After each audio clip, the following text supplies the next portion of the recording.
ꯊꯧꯔꯝꯒꯤꯗꯃꯛ ꯉꯁꯤꯒꯤ ꯑꯍꯥꯟꯕ ꯀꯣꯜ. ꯍꯜꯂꯣ ꯃꯤꯡ ꯑꯃꯗꯤ ꯂꯩꯐꯝ ꯍꯥꯏꯕꯤꯌꯨ. Good morning, sir. ꯇꯔꯥꯃꯨꯛ ꯆꯠꯂꯦ. ꯀꯣꯟꯗꯣꯒꯔꯤ ꯐꯨꯕꯂꯥ ꯗꯤ ꯕꯤꯀ꯭ꯔꯝꯅꯤ, sir.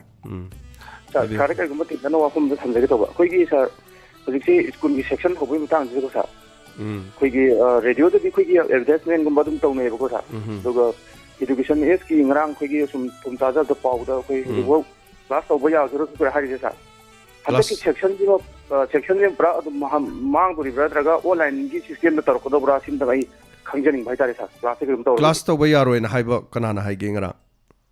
ꯀ꯭ꯂꯥꯁ ꯇꯧꯕ ꯍꯧꯖꯤꯛ ꯁꯦꯛꯁꯟ ꯍꯧꯈꯤꯔꯣꯏ ꯍꯥꯏꯕꯒꯤ ꯃꯑꯣꯡ ꯑꯃ ꯄꯥꯎ ꯇꯥꯖꯕ ꯁꯥꯔ. ꯂꯩꯇꯦ. ꯏꯖꯨꯀꯦꯁꯟ ꯃꯤꯅꯤꯁꯇꯔꯒꯤ ꯑꯗꯒꯤ ꯁꯦꯛꯁꯟ ꯇꯣꯉꯥꯟꯕ ꯗꯤꯄꯥꯔꯠꯃꯦꯟꯗꯒꯤ ꯖꯅꯋꯥꯔꯤꯒꯤ ꯇꯥꯡ 19ꯗꯒꯤ ꯂꯣꯏꯅ ꯍꯧꯕꯅ ꯂꯦꯞꯅꯈ꯭ꯔꯕꯅꯤ, ꯂꯥꯎꯊꯣꯛꯈ꯭ꯔꯕꯅꯤ. ꯑꯗꯨꯅꯅꯤ ꯂꯥꯎꯔꯛꯏ ꯃꯌꯥꯝꯁꯦꯀꯣ. ꯂꯣꯏꯅ ꯍꯧꯕꯅ ꯂꯩꯔꯕꯅꯤ. ꯁꯥꯔ ꯀꯩꯒꯨꯝꯕ ꯍꯪꯖꯅꯤꯡꯕꯁꯦ ꯑꯗꯨꯒ ꯑꯩꯈꯣꯏꯒꯤ ꯀ꯭ꯂꯥꯁꯁꯦ ꯇꯧꯔꯒꯗꯤ ꯑꯩꯈꯣꯏꯒꯤ ꯄꯨꯂꯞ ꯍꯥꯟꯅ ꯃꯍꯧꯁꯥ ꯇꯧꯕ ꯑꯗꯨꯃꯥꯏꯅ ꯑꯩꯈꯣꯏ ꯑꯣꯟꯂꯥꯏꯟꯗ ꯑꯗꯨꯝ ꯀ꯭ꯂꯥꯁꯁꯦ ꯇꯧꯒꯗ꯭ꯔꯥ ꯅꯠꯇ꯭ꯔꯒ ꯑꯩꯈꯣꯏꯒꯤ ꯇꯧꯕꯒꯤ ꯁꯤꯁꯇꯦꯝꯁꯦ ꯀꯃꯥꯏꯅ ꯇꯧꯒꯗꯧ ꯃꯥꯜꯂꯦ? ꯂꯩꯉꯥꯛꯀꯤ SOP ꯉꯥꯛꯑꯒ ꯍꯥꯏꯕꯅꯤ. ꯑꯗꯨꯅ ꯗꯦꯛꯁ ꯕꯦꯟꯁꯁꯤꯡꯗ ꯈꯔ ꯃꯔꯤ ꯐꯝꯃꯝꯕꯗꯨ ꯈꯔ ꯁꯤꯟꯗꯣꯛꯑꯒ ꯈꯔ ꯂꯥꯞ ꯐꯝꯅꯔꯒ ꯃꯥꯛꯁ ꯎꯞꯄꯒ ꯁꯨꯃꯥꯏꯅ ꯍꯥꯏꯇꯥꯔꯦꯅꯦꯀꯣ. ꯑꯗꯨꯃꯥꯏꯅ ꯈꯔꯗꯤ ꯇꯧꯗꯧ ꯃꯥꯜꯂꯦ. ꯑꯗꯨꯕꯨ ꯆꯞ ꯆꯥꯕꯗꯤ ꯔꯨꯜꯗꯨꯗꯤ ꯑꯗꯨꯃꯥꯏꯅꯗꯤ ꯂꯩꯕꯅꯤ. ꯑꯗꯨꯕꯨ ꯊꯕꯛꯁꯦ ꯀꯔꯤ ꯍꯥꯏꯇꯥꯔꯦ, ꯔꯨꯜ ꯑꯃ ꯂꯩꯔꯒ ꯇꯧꯔꯛꯄꯅ ꯑꯃ ꯇꯧꯕꯁꯨ ꯑꯗꯨꯝ ꯌꯥꯎꯏ ꯍꯥꯏꯇꯥꯔꯦꯅꯦꯀꯣ. ꯍꯌꯦꯡ ꯀꯔꯤ ꯇꯧꯔꯦ, ꯑꯩꯈꯣꯏ ꯄ꯭ꯔꯖꯥ ꯃꯌꯥꯝꯅ ꯀꯔꯤ ꯇꯧꯔꯦ, ꯃꯃꯥ ꯃꯄꯥꯅ ꯀꯔꯤ ꯇꯧꯔꯦ, ꯁ꯭ꯀꯨꯜ ꯑꯣꯊꯣꯔꯤꯇꯤꯅ ꯀꯔꯤ ꯇꯧꯔꯦ, ꯂꯩꯉꯥꯛꯀꯤꯁꯤ ꯏꯟꯒꯗꯧꯔꯤꯕ꯭ꯔꯥ ꯏꯜꯂꯣꯏꯗꯧꯔꯤꯕ꯭ꯔꯥ, ꯁꯣ ꯂꯦꯠ ꯑꯁ ꯁꯤ ꯌꯦꯡꯕ ꯇꯥꯔꯦ. ꯑꯗꯨꯕꯨ ꯍꯧꯗꯕꯗꯤ ꯌꯥꯔꯣꯏ ꯍꯥꯏꯇꯥꯔꯦꯅꯦꯀꯣ. ꯑꯦꯅꯤꯋꯦ, ꯊꯥꯒꯠꯆꯔꯤ ꯊꯧꯔꯝꯁꯤꯗ ꯁꯔꯨꯛ ꯌꯥꯕꯤꯔꯛꯄꯁꯤꯒꯤꯗꯃꯛ. ꯃꯊꯪꯒꯤ ꯀꯣꯂꯔ ꯑꯃꯗ ꯈꯨꯗꯣꯡꯆꯥꯕ ꯄꯤꯖꯔꯤ.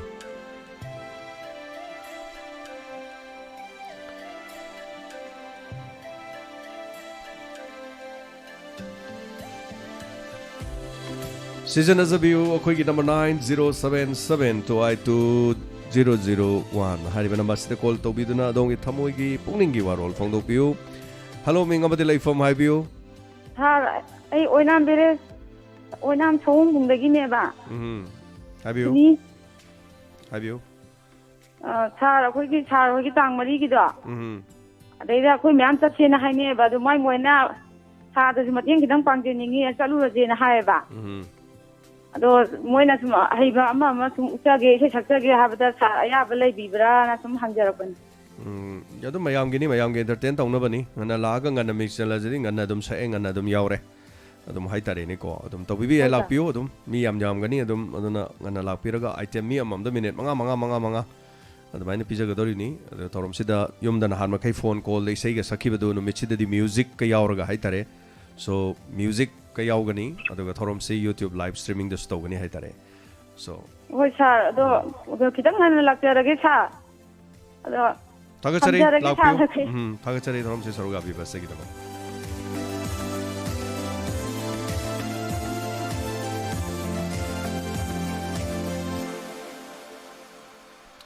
ꯍꯜꯂꯣ ꯃꯤꯡ ꯑꯃꯗꯤ ꯂꯩꯐꯝ ꯍꯥꯏꯕꯤꯌꯨ. ꯍꯜꯂꯣ. ꯑꯗꯣ ꯃꯈꯥ ꯀꯥꯏꯗꯒꯤ ꯃꯤꯡ ꯍꯥꯏꯕꯤꯌꯨ. ꯄꯥꯃꯨꯕꯤ ꯀꯧ. ꯍꯥꯏꯕꯤꯌꯨ, ꯀꯔꯤ ꯍꯥꯏꯕꯤꯅꯤꯡꯉꯤ? ꯏꯟꯁꯄꯦꯛꯇꯔ ꯀꯌꯥꯒꯤ ꯁꯥꯔꯅ ꯍꯥꯏꯕꯤꯈꯤꯕ ꯏꯆꯤꯜ ꯏꯅꯥꯎ ꯊꯥꯏꯅꯒꯤ ꯑꯍꯟꯅ ꯏꯕꯣ ꯆꯧꯕ ꯀꯧꯕ, ꯃꯈꯥꯅ ꯏꯕꯣ ꯌꯥꯏ ꯀꯧꯕꯗꯣ ꯑꯩ ꯏꯕꯨꯡ ꯀꯥꯕ ꯍꯦꯛ ꯊꯣꯛꯏ. ꯏꯕꯨꯡ ꯑꯍꯟꯗꯅ ꯏꯕꯣ ꯆꯧꯕ ꯀꯧꯔꯦ. ꯑꯗꯩ ꯌꯥꯏꯃꯗꯅ ꯏꯕꯣ ꯌꯥꯏ ꯀꯧꯔꯦ. ꯃꯊꯪꯗꯅ ꯏꯕꯣꯝꯆꯥ ꯀꯧꯔꯦ. ꯈ꯭ꯋꯥꯏ ꯑꯇꯣꯞꯄꯗꯨꯅ ꯏꯕꯨꯡꯉꯣ ꯀꯧꯔꯦ. ꯑꯗꯨ ꯊꯥꯏꯅꯒꯤ ꯑꯉꯥꯡꯁꯤ ꯌꯥꯝꯅ ꯑꯗꯨꯝ ꯄꯣꯛꯄꯅꯤꯅ ꯁꯥꯔꯅ ꯍꯥꯏꯕꯤꯕꯗꯨꯒ ꯆꯞ ꯃꯥꯟꯅꯕꯗꯨꯗ ꯑꯩꯅ ꯁꯨꯝ ꯅꯨꯡꯉꯥꯏꯖꯗꯅ ꯇꯧꯔꯛꯄꯅꯤ. ꯆꯨꯝꯃꯅꯤ. ꯑꯩꯈꯣꯏꯒꯤ ꯑꯍꯜ ꯂꯃꯟꯁꯤꯡꯒꯤ ꯃꯤꯡꯒꯧ ꯊꯧꯒꯧ ꯂꯩꯔꯤꯁꯤꯡꯁꯦ. ꯑꯗ ꯅꯨꯄꯤꯗꯁꯨ ꯉꯥꯏꯔꯦ, ꯏꯕꯦꯆꯧꯕꯤ, ꯏꯕꯦ ꯌꯥꯏꯃꯤ, ꯑꯗꯩ ꯏꯕꯦ ꯌꯥꯏꯃ ꯀꯧꯋꯦꯕ. ꯏꯕꯦꯇꯣꯟ ꯂꯩꯗꯅꯀꯣ. ꯁꯨꯃꯥꯏꯅ ꯀꯧꯕꯁꯦ ꯑꯍꯜ ꯂꯃꯟꯁꯤꯡ. ꯅꯤꯉꯣꯟꯁꯨꯀꯣ 3 ꯄꯣꯛꯑꯦꯕꯀꯣ. ꯈ꯭ꯋꯥꯏ ꯑꯍꯟꯗꯅ ꯁꯅꯥꯟꯕꯤ ꯀꯧꯔꯦ. ꯑꯗꯩ ꯃꯈꯥꯗꯨꯅ ꯃꯁꯝ ꯁꯥꯡꯉꯦꯅ ꯁꯣꯔꯣꯖꯤꯅꯤ ꯀꯧꯔꯦ. ꯑꯗꯩ ꯃꯊꯪꯗꯨꯅ ꯃꯤꯁꯨ ꯈꯔ ꯉꯥꯎꯋꯦꯅ ꯀꯕꯣꯛꯂꯩ ꯀꯧꯔꯦ. ꯑꯗ ꯑꯩꯅ ꯈ꯭ꯋꯥꯏ ꯑꯇꯣꯝꯕꯤꯅꯤ. ꯑꯗꯨꯅ ꯈꯔ ꯃꯨꯏꯌꯦꯅ ꯇꯃꯨꯕꯤ ꯀꯧꯔꯦ. ꯈꯔ ꯃꯨꯏꯌꯦꯅ. ꯍꯣꯏ. ꯌꯥꯝ ꯆꯥꯅ ꯍꯦꯛꯇ ꯊꯣꯟꯕꯅꯤ. ꯌꯥꯝ ꯍꯩꯈ꯭ꯔꯕ ꯂꯩꯕ ꯑꯩꯈꯣꯏꯁꯨ ꯂꯩꯗꯅꯀꯣ. ꯁꯤꯃꯗꯤ ꯁꯤ ꯀꯧꯔ ꯐꯗꯧꯅꯦꯅ ꯍꯥꯏꯇꯥꯔꯦ. ꯁꯣ ꯑꯩꯁꯨ ꯑꯩꯒꯤ ꯁꯥꯒꯩꯒꯤ ꯍꯥꯏꯇꯥꯔꯦ, ꯑꯩ ꯁꯥꯒꯩꯒꯤ ꯏꯈꯨꯔꯥ ꯏꯇꯣꯟꯒꯤ ꯃꯆꯥꯁꯤꯡꯁꯦ ꯑꯌꯥꯝꯕ ꯃꯤꯡꯁꯦ ꯑꯩꯅ ꯂꯣꯏ ꯊꯣꯜꯂꯦꯕ. ꯑꯩꯅ ꯍꯧꯖꯤꯛ ꯊꯣꯟꯕ ꯑꯝꯇ ꯅꯠꯇꯦꯀꯣ. ꯑꯗꯨꯝ ꯑꯩꯅ ꯅꯍꯥꯟꯋꯥꯏ ꯑꯗꯨꯝ ꯑꯩꯈꯣꯏꯅ ꯀꯣꯂꯦꯖꯀ ꯀꯥꯔꯛꯄ ꯃꯇꯝ ꯍꯥꯏꯇꯥꯔꯦ ꯁꯣ ꯉꯟꯅ ꯑꯗꯨꯝ ꯑꯩꯈꯣꯏ ꯕꯤꯖꯤꯅꯦꯁ ꯇꯧꯔꯛꯑꯦꯕ ꯑꯗꯨꯅ ꯃꯇꯝꯗꯨꯗ ꯍꯥꯏꯇꯥꯔꯦ ꯏꯆꯤꯟ ꯏꯅꯥꯎꯁꯤꯡꯒꯤ ꯃꯃꯤꯡꯁꯤꯡꯁꯦ ꯑꯩꯅ ꯌꯥꯝ ꯊꯣꯜꯂꯦ ꯑꯗꯩ ꯍꯦꯟꯗꯣꯛꯇꯅ ꯂꯩꯀꯥꯏꯒꯤ ꯑꯉꯥꯡꯕꯨ ꯃꯃꯤꯡ ꯊꯣꯟꯖꯥꯅꯤ ꯃꯥꯏ ꯆꯥꯟꯅꯕꯗꯨ ꯌꯥꯝ ꯃꯥꯟꯅꯩꯌꯦꯅ ꯑꯗꯨꯃꯥꯏꯅ ꯇꯧꯋꯦ ꯍꯥꯏꯇꯥꯔꯦ ꯁꯣ ꯊꯥꯒꯠꯆꯔꯤ ꯃꯤꯡꯒꯧ ꯊꯒꯧꯒꯤ ꯃꯇꯥꯡꯁꯦ ꯍꯥꯏꯕꯤꯔꯛꯄꯗ ꯑꯗ ꯑꯩꯈꯣꯏꯒꯤꯁꯨ ꯑꯃ ꯂꯩꯌꯦ ꯑꯩ ꯏꯅꯥꯎꯅꯨꯄꯥ ꯑꯃ ꯍꯥꯏꯇꯥꯔꯦ ꯏꯅꯥꯎꯄꯥꯗꯤ ꯑꯩꯒꯤꯗꯤ ꯏꯅꯥꯎꯄꯥ ꯊꯣꯛꯑꯦ ꯑꯗꯨꯒ ꯏꯈꯨꯔꯥꯏ ꯃꯆꯥ ꯍꯥꯏꯇꯥꯔꯦꯅꯦ ꯃꯥꯁꯦ ꯄꯣꯛꯄꯗ ꯈꯤꯇꯪ ꯃꯨꯔꯒ ꯃꯃꯤꯠꯀꯥꯗꯣ ꯏꯔꯪ ꯂꯪꯉ ꯂꯩꯕ ꯍꯥꯏꯇꯥꯔꯦ ꯑꯁ ꯃꯁꯤꯃꯗꯤ ꯃꯥꯏꯃꯨ ꯀꯧꯔꯁꯤꯍꯦꯅ ꯍꯥꯏꯗꯅꯀꯣ ꯃꯥꯏꯃꯨꯅ ꯆꯠꯈꯤꯗꯅ ꯑꯗꯨꯝ ꯃꯥꯏꯃꯨꯅ ꯆꯠꯈꯤꯗꯅ ꯀꯣꯟꯅꯪꯗꯕꯨꯗꯤ ꯔꯣꯁꯟꯅ ꯀꯧꯋꯦ ꯃꯃꯥ ꯃꯄꯥꯅ ꯑꯗꯨ ꯑꯣꯏꯔꯒꯁꯨ ꯃꯃꯥ ꯃꯄꯥꯒꯤ ꯃꯤꯡꯗꯣ ꯌꯥꯝ ꯀꯧꯗꯕ ꯋꯥꯅꯤꯗ ꯍꯧꯖꯤꯛꯁꯨ ꯑꯗꯨꯝ ꯑꯩꯅ ꯀꯧꯕ ꯃꯤꯡꯗꯨꯅ ꯍꯦꯟꯅ ꯀꯧꯕꯩ ꯋꯥꯅꯤ ꯑꯗꯣ ꯃꯥ ꯌꯥꯝ ꯃꯨꯕ꯭ꯔꯗꯤ ꯆꯥꯎꯔꯛꯑꯀꯥꯟꯗꯗꯤ ꯃꯨꯗꯦꯕ ꯑꯗꯣ ꯌꯥꯝ ꯃꯤꯡꯗꯣ ꯌꯥꯝ ꯆꯥꯟꯅꯕ ꯍꯥꯏꯇꯥꯔꯦ ꯁꯣ ꯍꯜꯂꯣ ꯃꯤꯡ ꯑꯃꯗꯤ ꯂꯩꯐꯝ ꯍꯥꯏꯕꯤꯌꯨ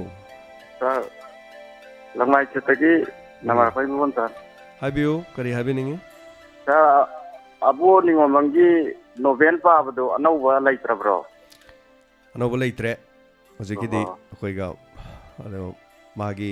ꯅꯣꯕꯦꯜ ꯃꯔꯤ ꯄꯥꯔꯝꯕꯗꯨ ꯍꯧꯖꯤꯛ ꯈꯔ ꯄꯥꯗ꯭ꯔꯦ ꯑꯗꯨꯅ ꯄꯥꯔꯒꯁꯨ ꯍꯥꯏꯇꯥꯔꯦ ꯑꯩꯈꯣꯏꯒ ꯑꯃꯨꯛ ꯃꯇꯝ ꯈꯔ ꯑꯅꯧꯕ ꯋꯥꯔꯤꯒꯤ ꯀꯔꯤꯒꯤ ꯊꯤꯅꯕꯒꯤ ꯍꯥꯏꯇꯥꯔꯦꯀꯣ ꯀꯔꯤ ꯂꯩꯕꯤ ꯍꯥꯏꯕꯤꯌꯨ ꯑꯇꯩ ꯑꯇꯣꯞꯄ ꯍꯥꯏꯕꯤꯅꯤꯡꯕ ꯂꯩꯕꯤꯔꯤꯕ꯭ꯔꯥ ꯁꯥꯔꯅ ꯀꯣꯠ ꯁꯨꯠ ꯇ꯭ꯔꯥꯏ ꯇꯧꯔꯒ ꯍꯨꯔꯥꯟꯕꯗꯤ ꯐꯥꯕ ꯉꯝꯗꯦ ꯍꯥꯏꯕꯗꯣ ꯑꯗꯣ ꯑꯍꯟꯁꯤꯡꯅ ꯖꯦꯝꯁꯤ ꯐꯨꯈꯤ ꯇꯥꯔꯦ ꯃꯤꯅ ꯑꯗꯩ ꯇꯌꯥꯏꯗꯁꯨ ꯖꯤꯂꯥ ꯄꯔꯤꯁꯠꯀꯤ ꯃꯇꯥꯡꯗ ꯒꯥꯔꯤ ꯇꯣꯡꯕꯒꯤ ꯍꯥꯏꯕꯗꯣ ꯑꯗ ꯑꯍꯟꯒꯅ ꯖꯦꯝꯁꯤ ꯁꯣꯏꯗꯅ ꯃꯤꯅ ꯐꯨꯈꯤ ꯇꯥꯔꯦ ꯍꯥꯏꯔꯤ ꯌꯥꯝ ꯍꯥꯏꯔꯕꯅꯤ ꯃꯤꯅ ꯑꯆꯨꯝꯕ ꯌꯥꯝ ꯉꯥꯡ ꯌꯥꯗꯦꯕ ꯍꯧꯖꯤꯛꯀꯥꯟꯗꯤ ꯑꯗꯨꯅ ꯑꯆꯨꯝꯕ ꯍꯥꯏꯕꯁꯤ ꯕꯦꯔꯥ ꯂꯩ ꯃꯤ ꯅꯨꯡꯁꯤꯗꯦꯕ ꯍꯥꯏ ꯃꯤꯅꯁꯨ ꯑꯩꯉꯣꯟꯗ ꯌꯥꯝ ꯍꯥꯏꯔꯛꯑꯦ ꯑꯁꯦꯡꯕ ꯍꯥꯏꯕꯗ ꯀꯔꯤꯗꯧꯕꯩ ꯀꯤꯗꯣꯏꯅꯣ ꯑꯩꯅ ꯀꯅꯥꯗ ꯇꯣꯝꯕꯗ ꯁꯝꯅ ꯍꯥꯏꯔꯕꯗ ꯑꯩꯅ ꯂꯥꯃꯩꯊꯦꯠꯀꯤ ꯖꯤꯂꯥ ꯄꯔꯤꯁꯠꯇ ꯑꯩꯅ ꯍꯥꯏꯔꯨꯕ ꯅꯠꯇꯦꯕ ꯑꯩꯗꯤ ꯋꯥꯔꯤꯅꯤ ꯑꯩ ꯀꯅꯥꯗ ꯍꯥꯏꯈ꯭ꯔꯒꯦ ꯅꯣꯏꯅ ꯌꯥꯝ ꯅꯕꯨꯛ ꯅꯥꯕꯤꯔꯤꯗꯨꯕꯣ ꯑꯩ ꯂꯣꯏ ꯖꯤꯂꯥ ꯄꯔꯤꯁꯠ ꯈꯨꯗꯤꯡꯃꯛ ꯍꯥꯏꯕ ꯅꯠꯇꯦ ꯄꯨꯂꯤꯁ ꯈꯨꯗꯤꯡꯃꯛ ꯍꯥꯏꯕ ꯅꯠꯇꯦ MLA ꯈꯨꯗꯤꯡꯃꯛ ꯍꯥꯏꯕ ꯅꯠꯇꯦ ꯑꯗꯨ ꯍꯥꯏꯖꯔꯤꯕ ꯋꯥꯐꯝꯁꯤꯗꯤ ꯍꯥꯏꯇꯥꯔꯦꯅꯦ ꯂꯥꯟꯕꯗꯤ ꯅꯠꯇꯦꯕ ꯑꯗꯨꯝ ꯈꯔꯗꯤ ꯑꯗꯨꯝ ꯌꯥꯎꯗꯣꯏꯅꯤ ꯈꯔꯗꯤ ꯌꯥꯎꯗꯣꯏꯅꯤ ꯁꯥꯔꯅ ꯊꯦꯡꯅ ꯍꯟꯕꯗꯨꯗ ꯄꯥꯈꯠꯆꯔꯤꯕ ꯑꯩꯅ ꯀꯩꯁꯨ ꯀꯥꯏꯗꯦ ꯏꯕꯣꯝꯆꯥ ꯏꯁꯣꯔꯅ ꯄꯤꯔꯝꯕ ꯅꯨꯃꯤꯠ ꯐꯥꯎ ꯍꯤꯡꯕ ꯀꯩꯁꯨ ꯀꯥꯏꯕ ꯂꯩꯇꯦ ꯍꯥꯠꯇꯣꯛꯅꯤꯡꯕ ꯍꯥꯠꯄꯤꯅꯤꯡꯕ ꯐꯨꯕꯤꯅꯤꯡꯕ ꯆꯩꯕꯤꯅꯤꯡꯕ ꯀꯩꯁꯨꯝꯇ ꯀꯥꯏꯕ ꯂꯩꯇꯦ ꯍꯥꯏꯇꯥꯔꯦ ꯀꯅꯥꯝꯇꯗꯤ ꯂꯥꯟꯗ꯭ꯔꯤ ꯀꯅꯥꯝꯇꯁꯨ ꯂꯥꯟꯂꯣꯏ ꯑꯗꯣ ꯃꯁꯤ ꯑꯩꯈꯣꯏꯒꯤꯗꯤ ꯏꯊꯧꯅꯤ ꯃꯤꯌꯥꯝꯕꯨ ꯃꯤꯀꯞ ꯊꯣꯛꯍꯟꯕꯅꯤ ꯃꯤꯌꯥꯝꯗ ꯄꯨꯛꯅꯤꯡ ꯂꯧꯁꯤꯡ ꯄꯤꯖꯕꯅꯤ ꯍꯦꯟꯃꯜꯂꯦꯗꯅ ꯑꯗꯨꯝ ꯀꯛꯊꯠꯂ ꯂꯣꯏꯔꯦ ꯃꯌꯥꯝꯅ ꯑꯗꯨꯝ ꯑꯐꯕꯗꯨ ꯇꯧꯔ ꯂꯣꯏꯔꯦ ꯑꯗꯨꯒ ꯍꯧꯖꯤꯛ ꯍꯤꯡꯂꯤꯕ ꯅꯠꯇ꯭ꯔꯒ ꯂꯩꯔꯤꯕ ꯀꯅꯥꯒꯨꯝꯕ ꯑꯃꯠꯇꯒ ꯃꯔꯤ ꯂꯩꯅꯖꯗꯦ ꯑꯦꯅꯤꯋꯦ ꯍꯜꯂꯣ ꯃꯤꯡ ꯑꯃꯗꯤ ꯂꯩꯐꯝ ꯍꯥꯏꯕꯤꯌꯨ ꯍꯜꯂꯣ ꯈꯣꯡꯖꯣꯝ ꯂꯥꯏꯕꯝ ꯂꯩꯀꯥꯏꯗꯒꯤ ꯋꯥꯈꯜ ꯕꯤꯅꯥꯔꯥꯅꯤ ꯍꯥꯏꯕꯤꯌꯨ ꯕꯤꯅꯥꯔꯥꯅꯤ ꯀꯩ ꯍꯥꯏꯕꯤꯅꯤꯡꯉꯤ ꯉꯔꯥꯡꯒꯤ ꯁꯦꯛꯇꯔ ꯇꯌꯥꯏꯗꯣ ꯌꯥꯝ ꯇꯥꯕ ꯅꯨꯡꯉꯥꯏ ꯑꯗꯣ ꯁꯦꯛꯇꯔ ꯇꯌꯥꯏꯁꯦ ꯈꯔ ꯉꯟꯈꯠꯅ ꯊꯥꯕꯗꯣ ꯌꯥꯔꯣꯏꯗ꯭ꯔꯣ ꯉꯟꯈꯠꯅ ꯊꯥꯕꯗꯤ ꯁꯨꯡꯌꯥ ꯌꯥꯗ꯭ꯔꯦ ꯎꯄꯥꯏ ꯁꯨꯡ ꯂꯩꯇ꯭ꯔꯦ ꯑꯩꯈꯣꯏ ꯆꯥꯛꯐꯥꯎ ꯆꯥꯗ꯭ꯔꯦ ꯍꯥꯏꯇꯥꯔꯦ ꯇꯌꯥꯏ ꯁꯥꯕ ꯍꯣꯠꯅꯕꯗ ꯅꯞꯄ ꯍꯣꯠꯅꯕꯗꯀꯣ ꯑꯗꯨꯁꯨ ꯌꯥꯝ ꯋꯥꯈ꯭ꯔꯖꯥꯠꯅꯤ ꯐꯔꯛ ꯌꯥꯝ ꯇꯥꯕ ꯍꯥꯏꯇꯥꯔꯦ ꯑꯗꯣ ꯂꯣꯏꯌꯨꯝꯗꯣ ꯏꯕ ꯂꯣꯏꯗ꯭ꯔꯤꯕꯣ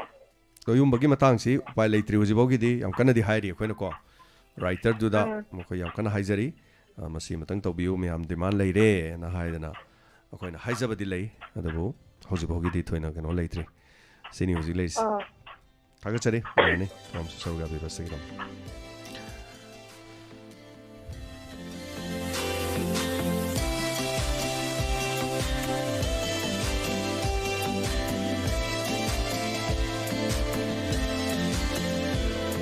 Hello, ming amade leifam haibiu. Hello. Hello. Sangai Impham Lungthaudagi Rajina. Kari haibiningi, kari phongdokpiningi haibiu. Aina phaba kanamta haijaningdagi. Haibiu. Lungthaudana dam phaugi toti isingsi thangagadi yam nungaijagani. Haijata.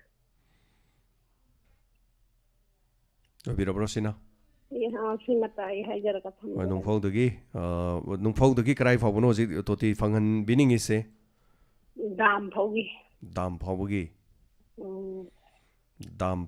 se toti phangde toti phanghaningi atai di phangbibro atai atopa dadi phangbai khoi gi lambi senbadagi toti ta chilakita amaroi bani adu yamna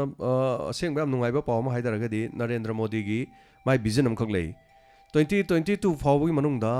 अखोगी युमथोंग खुदिंगदा हर घर में जन ना हर घर में पानी yum खुदिमक इसिंग ना हाइबा my project अमा लई ꯑꯗꯣ ꯑꯇꯩ ꯁ꯭ꯇꯦꯠꯁꯤꯡꯗ ꯑꯩꯈꯣꯏ ꯇꯥꯖꯔꯦ ꯄꯥꯎ ꯎꯖꯔꯦ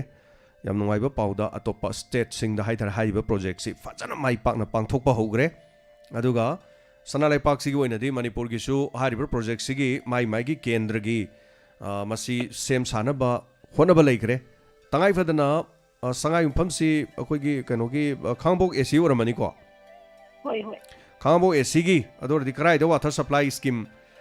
ꯇꯧꯒꯗꯧꯔꯦ ꯍꯥꯏꯕꯁꯤ ꯃꯁꯤꯁꯨ ꯄ꯭ꯔꯣꯖꯦꯛ ꯂꯩꯔꯝꯃꯅꯦꯅ ꯈꯜꯂꯦ ꯑꯩ ꯃꯗꯨꯒꯤꯗꯤ ꯌꯥꯝ ꯆꯞ ꯆꯥꯕꯗꯤ ꯈꯪꯖꯗ꯭ꯔꯦ ꯑꯗꯨꯕꯨ ꯈꯥꯡꯉꯕꯣꯛ ACꯗ ꯂꯩꯕꯤꯔꯤꯕꯁꯤꯡꯅ ꯋꯥꯇꯔ ꯁꯄ꯭ꯂꯥꯏꯁꯤ ꯀꯔꯥꯏꯋꯥꯏꯗ ꯂꯩꯒꯦ ꯁꯣꯏꯗꯅꯃꯛꯀꯤ ꯗꯤꯕꯦꯂꯞꯃꯦꯟ ꯀꯃꯤꯇꯤ ꯑꯃꯗꯤ ꯃꯈꯣꯏ ꯁꯦꯝꯃꯝꯃꯅꯦꯕ ꯃꯈꯣꯏꯅ ꯄ꯭ꯔꯣꯖꯦꯛꯁꯦ ꯁꯣꯏꯗꯅ ꯄꯥꯏꯔꯅꯤ ꯑꯗꯨꯒ ꯑꯩꯈꯣꯏꯅ ꯇꯥꯖꯕꯗ ꯍꯥꯏꯇꯥꯔꯦ ꯍꯥꯏꯔꯤꯕ ꯋꯥꯇꯔ ꯁꯄ꯭ꯂꯥꯏꯒꯤ ꯁ꯭ꯀꯤꯝꯁꯤꯡꯁꯤ ꯃꯁꯤꯁꯨ ꯑꯩꯈꯣꯏꯒꯤ ꯊꯤꯀꯥ ꯍꯥꯏꯇꯥꯔꯦꯅꯦꯀꯣ ꯊꯤꯀꯥꯁꯤ ꯃꯄꯥꯟ ꯂꯝꯒꯤ ꯃꯤꯅ ꯑꯌꯥꯝꯕ ꯂꯣꯏꯅ ꯄꯥꯏꯔꯦꯕ ꯑꯗꯨꯅ ꯑꯩꯈꯣꯏ ꯁꯤꯗꯗꯤ ꯂꯨꯄꯥ ꯂꯥꯛꯀꯨꯝꯕ ꯂꯥꯛ ꯀ꯭ꯔꯣꯔ ꯑꯃꯒꯨꯝꯕ ꯁ꯭ꯋꯥꯏꯒꯤ ꯆꯥꯡꯗꯪꯗꯤ ꯑꯩꯈꯣꯏꯒꯤ ꯁ꯭ꯋꯥꯏꯒꯤ ꯃꯅꯤꯄꯨꯔ ꯊꯤꯀꯥꯅ ꯄꯥꯏꯕ ꯀ꯭ꯔꯣꯔꯁꯤ 100-200 ꯁꯨꯒꯠꯂꯛꯑꯗꯤ ꯑꯩꯈꯣꯏ ꯁ꯭ꯋꯥꯏꯗ ꯄꯩꯁꯥ ꯄꯥꯏꯕꯁꯤ ꯑꯣꯛꯄ ꯉꯝꯗꯕꯩꯔꯥ ꯈꯪꯗꯦ ꯃꯄꯥꯟ ꯂꯝꯅ ꯍꯦꯛ ꯄꯥꯏ ꯍꯧꯖꯤꯛ ꯂꯝꯕꯤ ꯁꯦꯝꯃꯤꯕ ꯑꯇꯩ ꯑꯇꯩ ꯄ꯭ꯔꯣꯖꯦꯛ ꯂꯩꯁꯤꯡꯁꯦ ꯁꯣ ꯃꯄꯥꯟ ꯂꯝꯒꯤ ꯃꯤꯅ ꯄ꯭ꯔꯣꯖꯦꯛꯁꯤ ꯄꯥꯏ ꯑꯗꯨꯅ ꯃꯅꯤꯄꯨꯔꯒꯤꯁꯨ ꯑꯌꯥꯝꯕ ꯌꯥꯝ ꯄꯥꯏꯕ ꯍꯧꯈ꯭ꯔꯦ ꯑꯗꯨꯅ ꯇꯣꯇꯤ ꯏꯁꯤꯡꯁꯤ 2022 ꯐꯥꯎꯕꯒꯤ ꯚꯤꯖꯟꯗꯗꯤ ꯊꯝꯃꯤ ꯑꯗꯨ 22 ꯃꯛꯇꯗꯤ ꯉꯝꯗꯧꯗꯤ ꯃꯥꯟꯗꯦ ꯑꯗꯨꯕु 25 ꯅꯠꯇ꯭ꯔꯒ 3, 4, 5 ꯁꯩꯗꯗꯤ ꯃꯅꯤꯄꯨꯔ ꯁꯤꯟꯕ ꯊꯨꯡꯅ इसिंग तारनी मरमदी मसी लुपा क्रोर रोम कायथग्रेब क्रोर से क्रोर नत्तब क्रोर चामगा क्या क्यानो मसीगी एक्जेक्टली दुई आई हाइब ngमजद्रे अदुबो कायथग्रे थबक हौख्रे हाइबसिदि चुम्मे हेलो मेंग अमदि लाइफम हाइबियो हेलो सर आइने नय फमदगी ममता ने ममता हाइबियो करे हाइबे निंगे दो हौजे वाटर सप्लाई के हाइब सर आई से दोसरके संगाई फम इदगा मनाके वाटर सप्लाई चंगोय ने संगा गने ने कौरी से मेली नीतिना अदु सांग कुन संगा जेन तोरमदगी वाटर सप्लाई दे लीक होइदना संगाई फम पुल ती ती हौजे इसिंगी बुदि याम वायेबा होय अदु हौजे संगाई फम लुखौ लुखि मान हाइदिना मोय एरिया पे नत्तेबा ओ अतै लोइ बक्सुनेबा अपुन बनेबा संगाई फम अपुन बने एनीवे अदु इसिंग फंगन बियो हाइबनी मरि लेनबा सिंगनको अदुगा फंगन बिबो इसनु याम नुक्सी पुंगनिंग बुनुक्सी बोवानी खोदि तोति सिंग थक्तब सही कोनु फारे हाइतारे अदु लोइबक प्रजा मियाम से होजिक सिंग फंगनदोरमनिना प्रोजेक्ट से हौरे कोइ खोंजोंगिसु प्रोजेक्ट से होजिक पाइबा हौबगी ममी लेरे खरा खरा फानतोकप खतोकप हौरे हाइतारे कोइ खोंजोंगी डायमंड लेरी सिगी माइक ऑपोजिट नोंपोक थंगबदा कोइगी वाटर सप्लाई स्कीम लेये यम चावबा हाइतारे से मतम कोइ नंगांगनि ने तोति से यम तारमी कोइ फुटबॉल गा सानारोगा चेंथोगा हाइतारे तोति गी कॉन्सेंजे से कोइ चै युंगजल्ले इसिंग जे तुम काप लेबा अदुना अखोइन इसिंग दु पामुदुना चै युंगजल्लेबा अदुगा सानाबमदगी गोरं गोरं चेंथो चै दु मुक सत्तुएदना अदुगा तोति इसिंग दु यादा तर कापसनना थक्तना लेरमी अदु अदुमाइन तौदबदु चही कुन मुक फारे खोइसु हाइदि लंबी सेम साबदा अखोइ तोतिगी कैनो से पाइप्स लौथोकिबा हाइतारे अदुदगी फरक तादना अदु हौजिकति मम्मी मु उरकपदि याम नुंगाइबा फावी सो थागचरी मयाम पुनमक हाइबिरकपा तोति इसिंगिदि नॉट ओनली वांजिंग तेंथागी नतना संगाइ पोंगी नतना मणिपुर पुम्मगी ओइना हाइतारे अदुगी स्कीम अमदि लेरे सुमाइन तौदना अदुना अवोन बखरदि लाक्तौ माले सही अमा निसिदा hello मेंग अमदि लाइफम हाइबिउ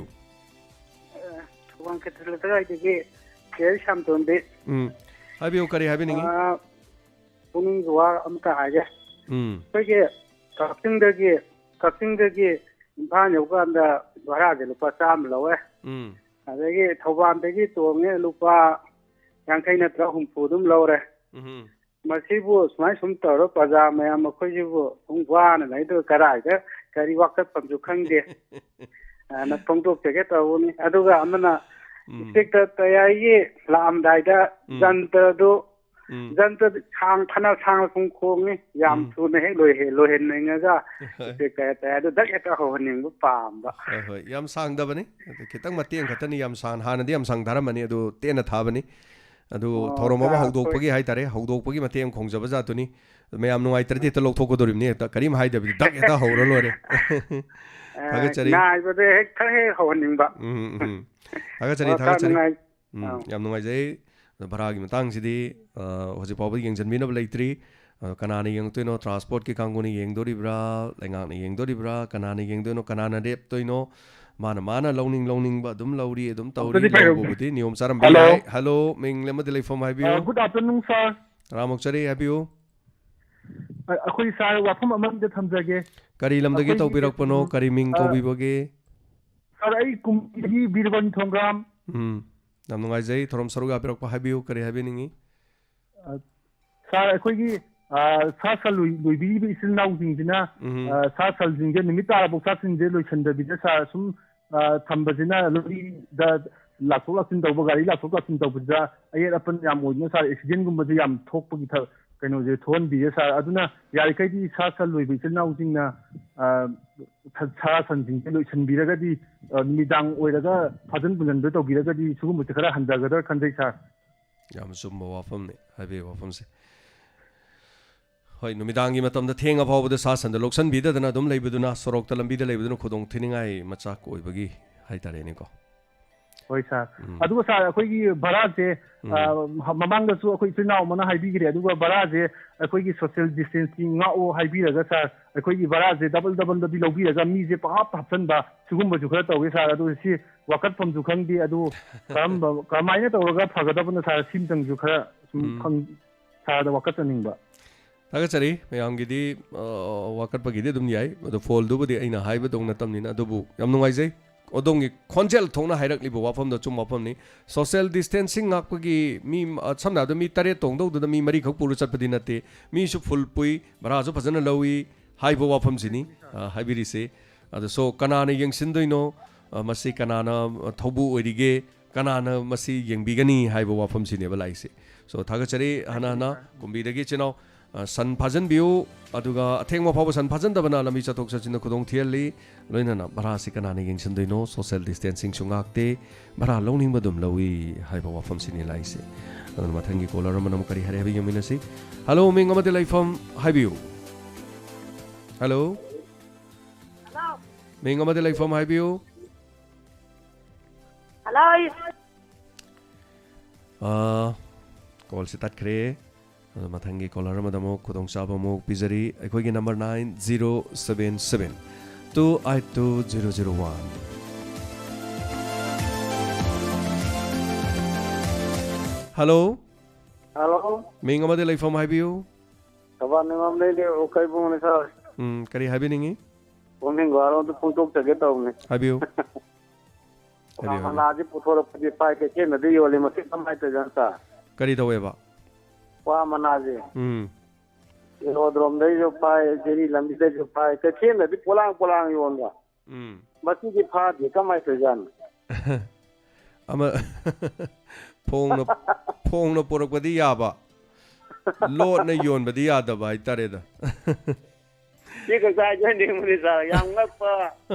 ai le mani masi ra polang yolo we mi sa moi di pha da bane aduga lambi da gari da pora di phaiba masi kamai tori jano sini lady wafam je aduga thagachari sina lobi rabra tai kare habini ma lady si ka jan loi jare sa thank you thagachari sini chinauna habiri je yam bajana yol howi ke thenda olang parang yoli moi di pha da jala lambi da gari da pora pudi phai aduna kari do waino sin aduga kwamana de ta sena ha di horticulture gi product ni akhoi gi umang gi pothok hai tare माजी आईने यादबदी ओइदे क्वा मना फारा के दो देनो ज्यादा father they high तारे ने अतै सुमा फादर बिदु क्वा मरु दुम द फाजन बिउ ने अस द क्वा मरि दु फा दि मना फंग जो दुम खंगदे जरदा ग मना ग उम ग योम ग उम गिदर दि खंगदे हेलो मेंग मदे लाइफम हाई बिउ वो कदे रानी ने खतो ल kai wa ko ta hijaning ba high बिउ khana ki tang mari da function to dei sibu wa adu ꯑꯩꯈꯣꯏꯒꯤ ꯏꯁꯨꯒꯨꯝꯕ ꯀꯩꯒꯨꯝꯕꯁꯤꯕꯨ ꯀꯦꯁꯦꯠ ꯗꯥꯟꯁꯀ ꯌꯥꯗ ꯖꯥꯠꯂ ꯑꯝꯇ ꯌꯥꯎꯍꯟꯅꯤꯡꯕ ꯑꯌꯥꯝꯕ ꯀꯦꯁꯦꯠ ꯗꯥꯟꯁꯀꯨꯝꯕꯒꯤꯗꯤ ꯃꯗꯨ ꯊꯣꯏꯅꯗꯤ ꯇꯧꯖꯗ꯭ꯔꯦ ꯀꯦꯁꯦꯠ ꯗꯥꯟꯁꯀꯨꯝꯕꯒꯤꯗꯤꯀꯣ ꯑꯗꯨꯕꯨ ꯁꯨꯝ ꯇꯉꯥꯏ ꯐꯗꯅ ꯑꯗꯨꯒꯤꯗꯤ ꯊꯣꯏꯅꯗꯤ ꯂꯩꯖꯗ꯭ꯔꯦ ꯃꯔꯝꯗꯤ ꯌꯥꯝ ꯃꯔꯨꯑꯣꯏꯕꯗꯤ ꯑꯩꯈꯣꯏ ꯔꯦꯗꯤꯑꯣꯗ ꯇꯧꯕ ꯊꯕꯛ ꯔꯦꯗꯤꯑꯣꯗ ꯏꯁꯩ ꯁꯛꯄ ꯐꯪꯗꯕ ꯑꯗꯩ ꯍꯩꯅ ꯂꯩꯕꯗꯣ ꯃꯌꯥꯝ ꯅꯣꯛꯃꯤꯟꯅ ꯃꯥꯏꯀ꯭ꯔꯣꯐꯣꯟ ꯄꯥꯏꯔ ꯏꯁꯩ ꯁꯛꯄ ꯑꯗꯒꯤ ꯐꯥꯒꯤ ꯃꯇꯦꯝꯗ ꯇꯧꯖꯒꯦꯅ ꯊꯣꯛꯂꯛꯑꯒ ꯐꯥꯒꯤ ꯃꯇꯦꯝ ꯐꯠ ꯇꯧꯔꯝꯕ ꯁ꯭ꯋꯥꯏꯐꯧꯗꯅꯤ ꯑꯗꯣ ꯑꯩꯈꯣꯏ ꯁ꯭ꯇꯦꯖꯇ ꯀꯦꯁꯦꯠꯀ ꯇꯧꯕ ꯗꯥꯟꯁꯀ ꯇꯧꯕꯗꯣ ꯑꯗꯨꯗꯤ ꯑꯃ ꯍꯦꯛ ꯍꯥꯞꯆꯜꯂꯨꯕꯗꯅꯦ ꯃꯆꯥ ꯃꯁꯨ ꯄꯨꯔꯛꯄꯁꯤꯡꯗꯣ ꯂꯣꯏꯅ ꯗꯥꯟꯁ ꯇꯧꯒꯦ ꯍꯥꯏꯔꯛꯀꯅꯦꯕꯀꯣ ꯑꯗꯨ ꯑꯣꯏꯔꯗꯤ ꯑꯩꯈꯣꯏꯒꯤ ꯑꯗꯨꯒꯤꯗꯤ ꯑꯦꯔꯦꯟꯖ ꯇꯧꯖꯗꯕ ꯍꯥꯏꯇꯥꯔꯦ ꯑꯗꯨꯗꯤ ꯔꯦꯗꯤꯑꯣꯗꯒꯤꯗꯤ ꯈꯔ ꯊꯥꯞꯇꯣꯛꯑꯦꯗꯅ ꯑꯗꯣ ꯔꯦꯗꯤꯑꯣꯗ ꯇꯧꯕ ꯑꯦꯛꯇꯤꯚꯤꯇꯤꯁ ꯈꯔ ꯍꯥꯏꯇꯥꯔꯦ ꯁꯣ ꯑꯗꯨꯃꯥꯏꯅꯗꯪ ꯑꯌꯥꯝꯕ ꯇꯧꯕꯅꯤ ꯑꯗꯨꯅ ꯑꯇꯣꯞꯄ ꯃꯇꯝ ꯑꯃꯗ ꯁꯣꯏꯗꯅ ꯑꯗꯨꯝ ꯇꯧꯃꯤꯟꯅꯁꯤ ꯑꯗꯨꯒꯤ ꯑꯗꯨꯃꯥꯏꯅ ꯍꯥꯏꯇꯥꯔꯦ ꯁꯤꯅ ꯂꯣꯏꯕꯤꯔꯕ꯭ꯔꯥ ꯑꯇꯣꯞꯄ ꯀꯔꯤ ꯀꯔꯤ ꯍꯥꯏꯕꯤꯅꯤꯡꯕ ꯂꯩꯕꯤꯔꯤ ꯌꯥꯔꯦ ꯏꯆꯦꯅ ꯑꯗꯨꯝ ꯁꯤꯟꯇꯪ ꯈꯪꯅꯤꯡ ꯇꯧꯖꯕ ꯑꯣꯀꯦ ꯀꯩꯁꯨ ꯀꯥꯏꯗꯦ ꯍꯪꯕꯤꯕ ꯀꯩꯁꯨ ꯀꯥꯏꯗꯦ ꯑꯩꯈꯣꯏꯅ ꯁꯤꯟꯖꯕꯗꯤ ꯌꯥꯏ ꯍꯥꯏꯕꯕꯨ ꯃꯗꯨꯒꯤꯗꯃꯛ ꯁ꯭ꯇꯦꯖ ꯁꯥꯕ ꯆꯪꯉꯛꯀꯅꯤ ꯑꯗꯒꯤ ꯇꯣꯉꯥꯟ ꯇꯣꯉꯥꯟꯕ ꯄꯣꯠꯁꯛ ꯃꯌꯥꯝ ꯑꯃ ꯍꯥꯏꯇꯥꯔꯦ ꯃꯗꯨ ꯁꯥꯎꯟ ꯑꯃꯨꯛ ꯂꯧꯊ ꯃ꯭ꯌꯨꯖꯤꯛ ꯑꯃꯨꯛ ꯂꯧꯊ ꯖꯒꯣꯏ ꯁꯥꯐꯝꯗ ꯑꯃꯨꯛ ꯁꯦꯡꯗꯣꯛ ꯑꯃꯨꯛ ꯊꯤꯡꯖꯟ ꯑꯗꯨ ꯂꯥꯏꯚꯅꯤꯅ ꯑꯩꯈꯣꯏꯗꯨ ꯊꯧꯔꯝꯗꯨ ꯄꯔꯤꯡꯗꯨ ꯅꯥꯏꯕ ꯇꯠꯄ ꯌꯥꯗꯕ ꯍꯥꯏꯇꯥꯔꯦ ꯀꯩꯁꯨꯕꯨꯗꯤ ꯀꯥꯏꯕ ꯅꯠꯇꯦ ꯑꯗꯨꯗꯤ ꯊꯧꯔꯝꯗꯨꯗ ꯏꯕꯨꯡꯉꯣ ꯊꯧꯔꯝꯗꯨꯗ ꯑꯗꯨꯝ ꯑꯌꯨꯛꯇꯩ ꯑꯗꯨꯝ ꯌꯥꯎ ꯑꯌꯨꯛ ꯉꯟꯇꯥꯗꯒꯤꯅꯤ ꯃꯌꯥꯝ ꯆꯥꯛ ꯌꯥꯎꯅꯤ ꯍꯥꯏꯕꯁꯨ ꯑꯝꯇ ꯍꯥꯏꯕꯤꯌꯨ ꯆꯥꯛ ꯀꯩꯗꯧꯕ ꯑꯦꯗꯃꯤꯁꯟ ꯇꯧꯕꯗꯣ ꯀꯌꯥ ꯇꯧꯗꯣꯏꯅꯣ ꯆꯥꯛ ꯌꯥꯎꯗꯣꯏꯁꯦ ꯅꯠꯇꯦ ꯑꯗꯨꯝ ꯃꯁꯥꯅ ꯑꯗꯨꯝ ꯈꯪꯕꯤꯔꯣ ꯆꯥꯛ ꯌꯥꯎꯗꯣꯏꯅꯤ ꯀꯌꯥ ꯂꯩꯒꯦ ꯂꯩꯇꯦ ꯑꯗꯨꯝ 1000 ꯇꯧꯒꯦ ꯌꯥꯏ 200 ꯇꯧꯒꯦ ꯌꯥꯏ ꯆꯥꯝꯃ ꯑꯗꯣꯝꯒꯤ ꯑꯄꯥꯝꯕꯅꯤ ꯇꯧꯕꯗꯤ ꯆꯥꯛꯅꯤꯅ ꯊꯧꯔꯝ ꯑꯃ ꯌꯥꯎꯔꯤꯕꯅꯤꯅ ꯑꯗꯨꯝ ꯃꯌꯥꯝꯅ ꯑꯗꯨ ꯈꯟꯕꯤꯔꯒ ꯑꯗꯨꯝ ꯈꯔ ꯇꯧꯔ ꯂꯣꯏꯔꯦ ꯁꯤꯡꯒꯩꯕ ꯀꯩꯁꯨ ꯂꯩꯇꯦ ꯃꯌꯥꯝꯒꯤ ꯀꯩꯅꯣꯗꯨꯅꯤ ꯍꯥꯏꯇꯥꯔꯦꯀꯣ ꯑꯗ ꯂꯥꯛꯀꯗꯧꯕ ꯃꯤ ꯃꯁꯤꯡꯗꯨꯒ ꯍꯥꯏꯇꯥꯔꯦ ꯌꯥꯎꯁꯦ ꯍꯥꯏꯅꯕ ꯑꯗꯣ ꯑꯝꯇ ꯍꯪꯉꯣ ꯏꯃꯥꯟꯅꯕꯤꯁꯤꯡ ꯆꯠꯁꯦ ꯍꯥꯏꯅꯕ ꯑꯝꯇ ꯍꯪꯉꯣ ꯀꯌꯥꯅꯣ ꯆꯥꯕꯩꯅꯦꯅ ꯑꯗꯨꯝ ꯈꯪꯗꯣꯛꯁꯦ ꯍꯪꯉꯣ ꯀꯩꯁꯨ ꯀꯥꯏꯗꯦ ꯀꯩꯁꯨ ꯀꯥꯏꯗꯦ ꯑꯗꯨꯝ ꯃꯤꯡ ꯆꯟꯁꯟꯕꯤꯌꯨ ꯂꯥꯛꯑꯒ ꯇꯧꯕꯗꯤ ꯆꯥꯛꯀꯤ ꯊꯕꯛꯅꯤꯅ ꯍꯥꯏꯇꯥꯔꯦ ꯍꯌꯦꯡ ꯀꯣꯟꯅꯗ꯭ꯔꯗꯤ ꯑꯩ ꯆꯣꯞꯇꯣꯏꯅꯦ ꯍꯥꯏꯇꯥꯔꯦꯅꯦ ꯑꯗꯨꯒ ꯊꯕꯛꯁꯤꯗꯤ ꯑꯩꯈꯣꯏꯅ ꯊꯣꯡꯖꯔꯒ ꯃꯌꯥꯝ ꯀꯩꯅോ ꯇꯧꯕ ꯅꯠꯇꯦ ꯃꯌꯥꯝꯁꯨ ꯄꯨꯂꯞ ꯂꯥꯛꯑꯒ ꯊꯕꯛ ꯌꯥꯎꯁꯟꯃꯤꯟꯅꯕ ꯑꯩꯈꯣꯏ ꯀꯔꯤ ꯍꯥꯏꯇꯥꯔꯦ ꯑꯩꯈꯣꯏ ꯑꯅꯤ ꯑꯍꯨꯝꯅ ꯑꯗꯨꯝ ꯋꯥꯅ ꯍꯣꯠꯅꯖꯔꯒ ꯃꯤ ꯂꯩꯇꯗꯅ ꯍꯌꯦꯡ ꯑꯃꯨꯛ ꯇꯧꯅꯤ ꯁꯤꯗꯤ ꯑꯩꯈꯣꯏꯅ ꯅꯦꯛꯊꯣꯛꯑꯁꯨ ꯌꯥꯏꯑꯕꯀꯣ ꯑꯩꯈꯣꯏꯅ ꯍꯧꯖꯤꯛꯇꯤ ꯆꯥꯛ ꯂꯩꯗꯅꯀꯣ ꯁꯝꯅ ꯍꯥꯏꯔꯕꯗ ꯑꯩꯒꯥ ꯔꯨꯄꯣꯒꯤ ꯑꯩꯒꯥ ꯏꯅꯥꯎꯆꯥꯒꯤ ꯀꯥꯏꯅ ꯆꯥꯛꯁꯪꯗꯨꯗ ꯑꯩꯈꯣꯏꯅ ꯆꯥꯛ ꯑꯃꯗ ꯂꯨꯄꯥ 100 ꯇꯧꯔꯒ ꯆꯥꯛ ꯑꯁꯨꯛ ꯇꯧꯕꯤꯔꯣ ꯁꯨꯃꯥꯏꯅ ꯊꯣꯡꯉ ꯄꯤꯕꯤꯔꯣ ꯍꯥꯏꯔꯁꯨ ꯌꯥꯏꯑꯕ ꯄꯤꯔꯛꯀꯅꯦꯕ ꯑꯗꯨꯝ ꯅꯥꯟꯅ ꯑꯗꯨꯝ ꯄꯤꯔꯛꯀꯅꯦꯕ ꯑꯗꯨ ꯅꯠꯇꯕ ꯃꯌꯥꯝ ꯏꯟꯁꯥꯡꯒ ꯁꯦꯝꯕ ꯑꯗꯒꯤ ꯃꯌꯥꯝ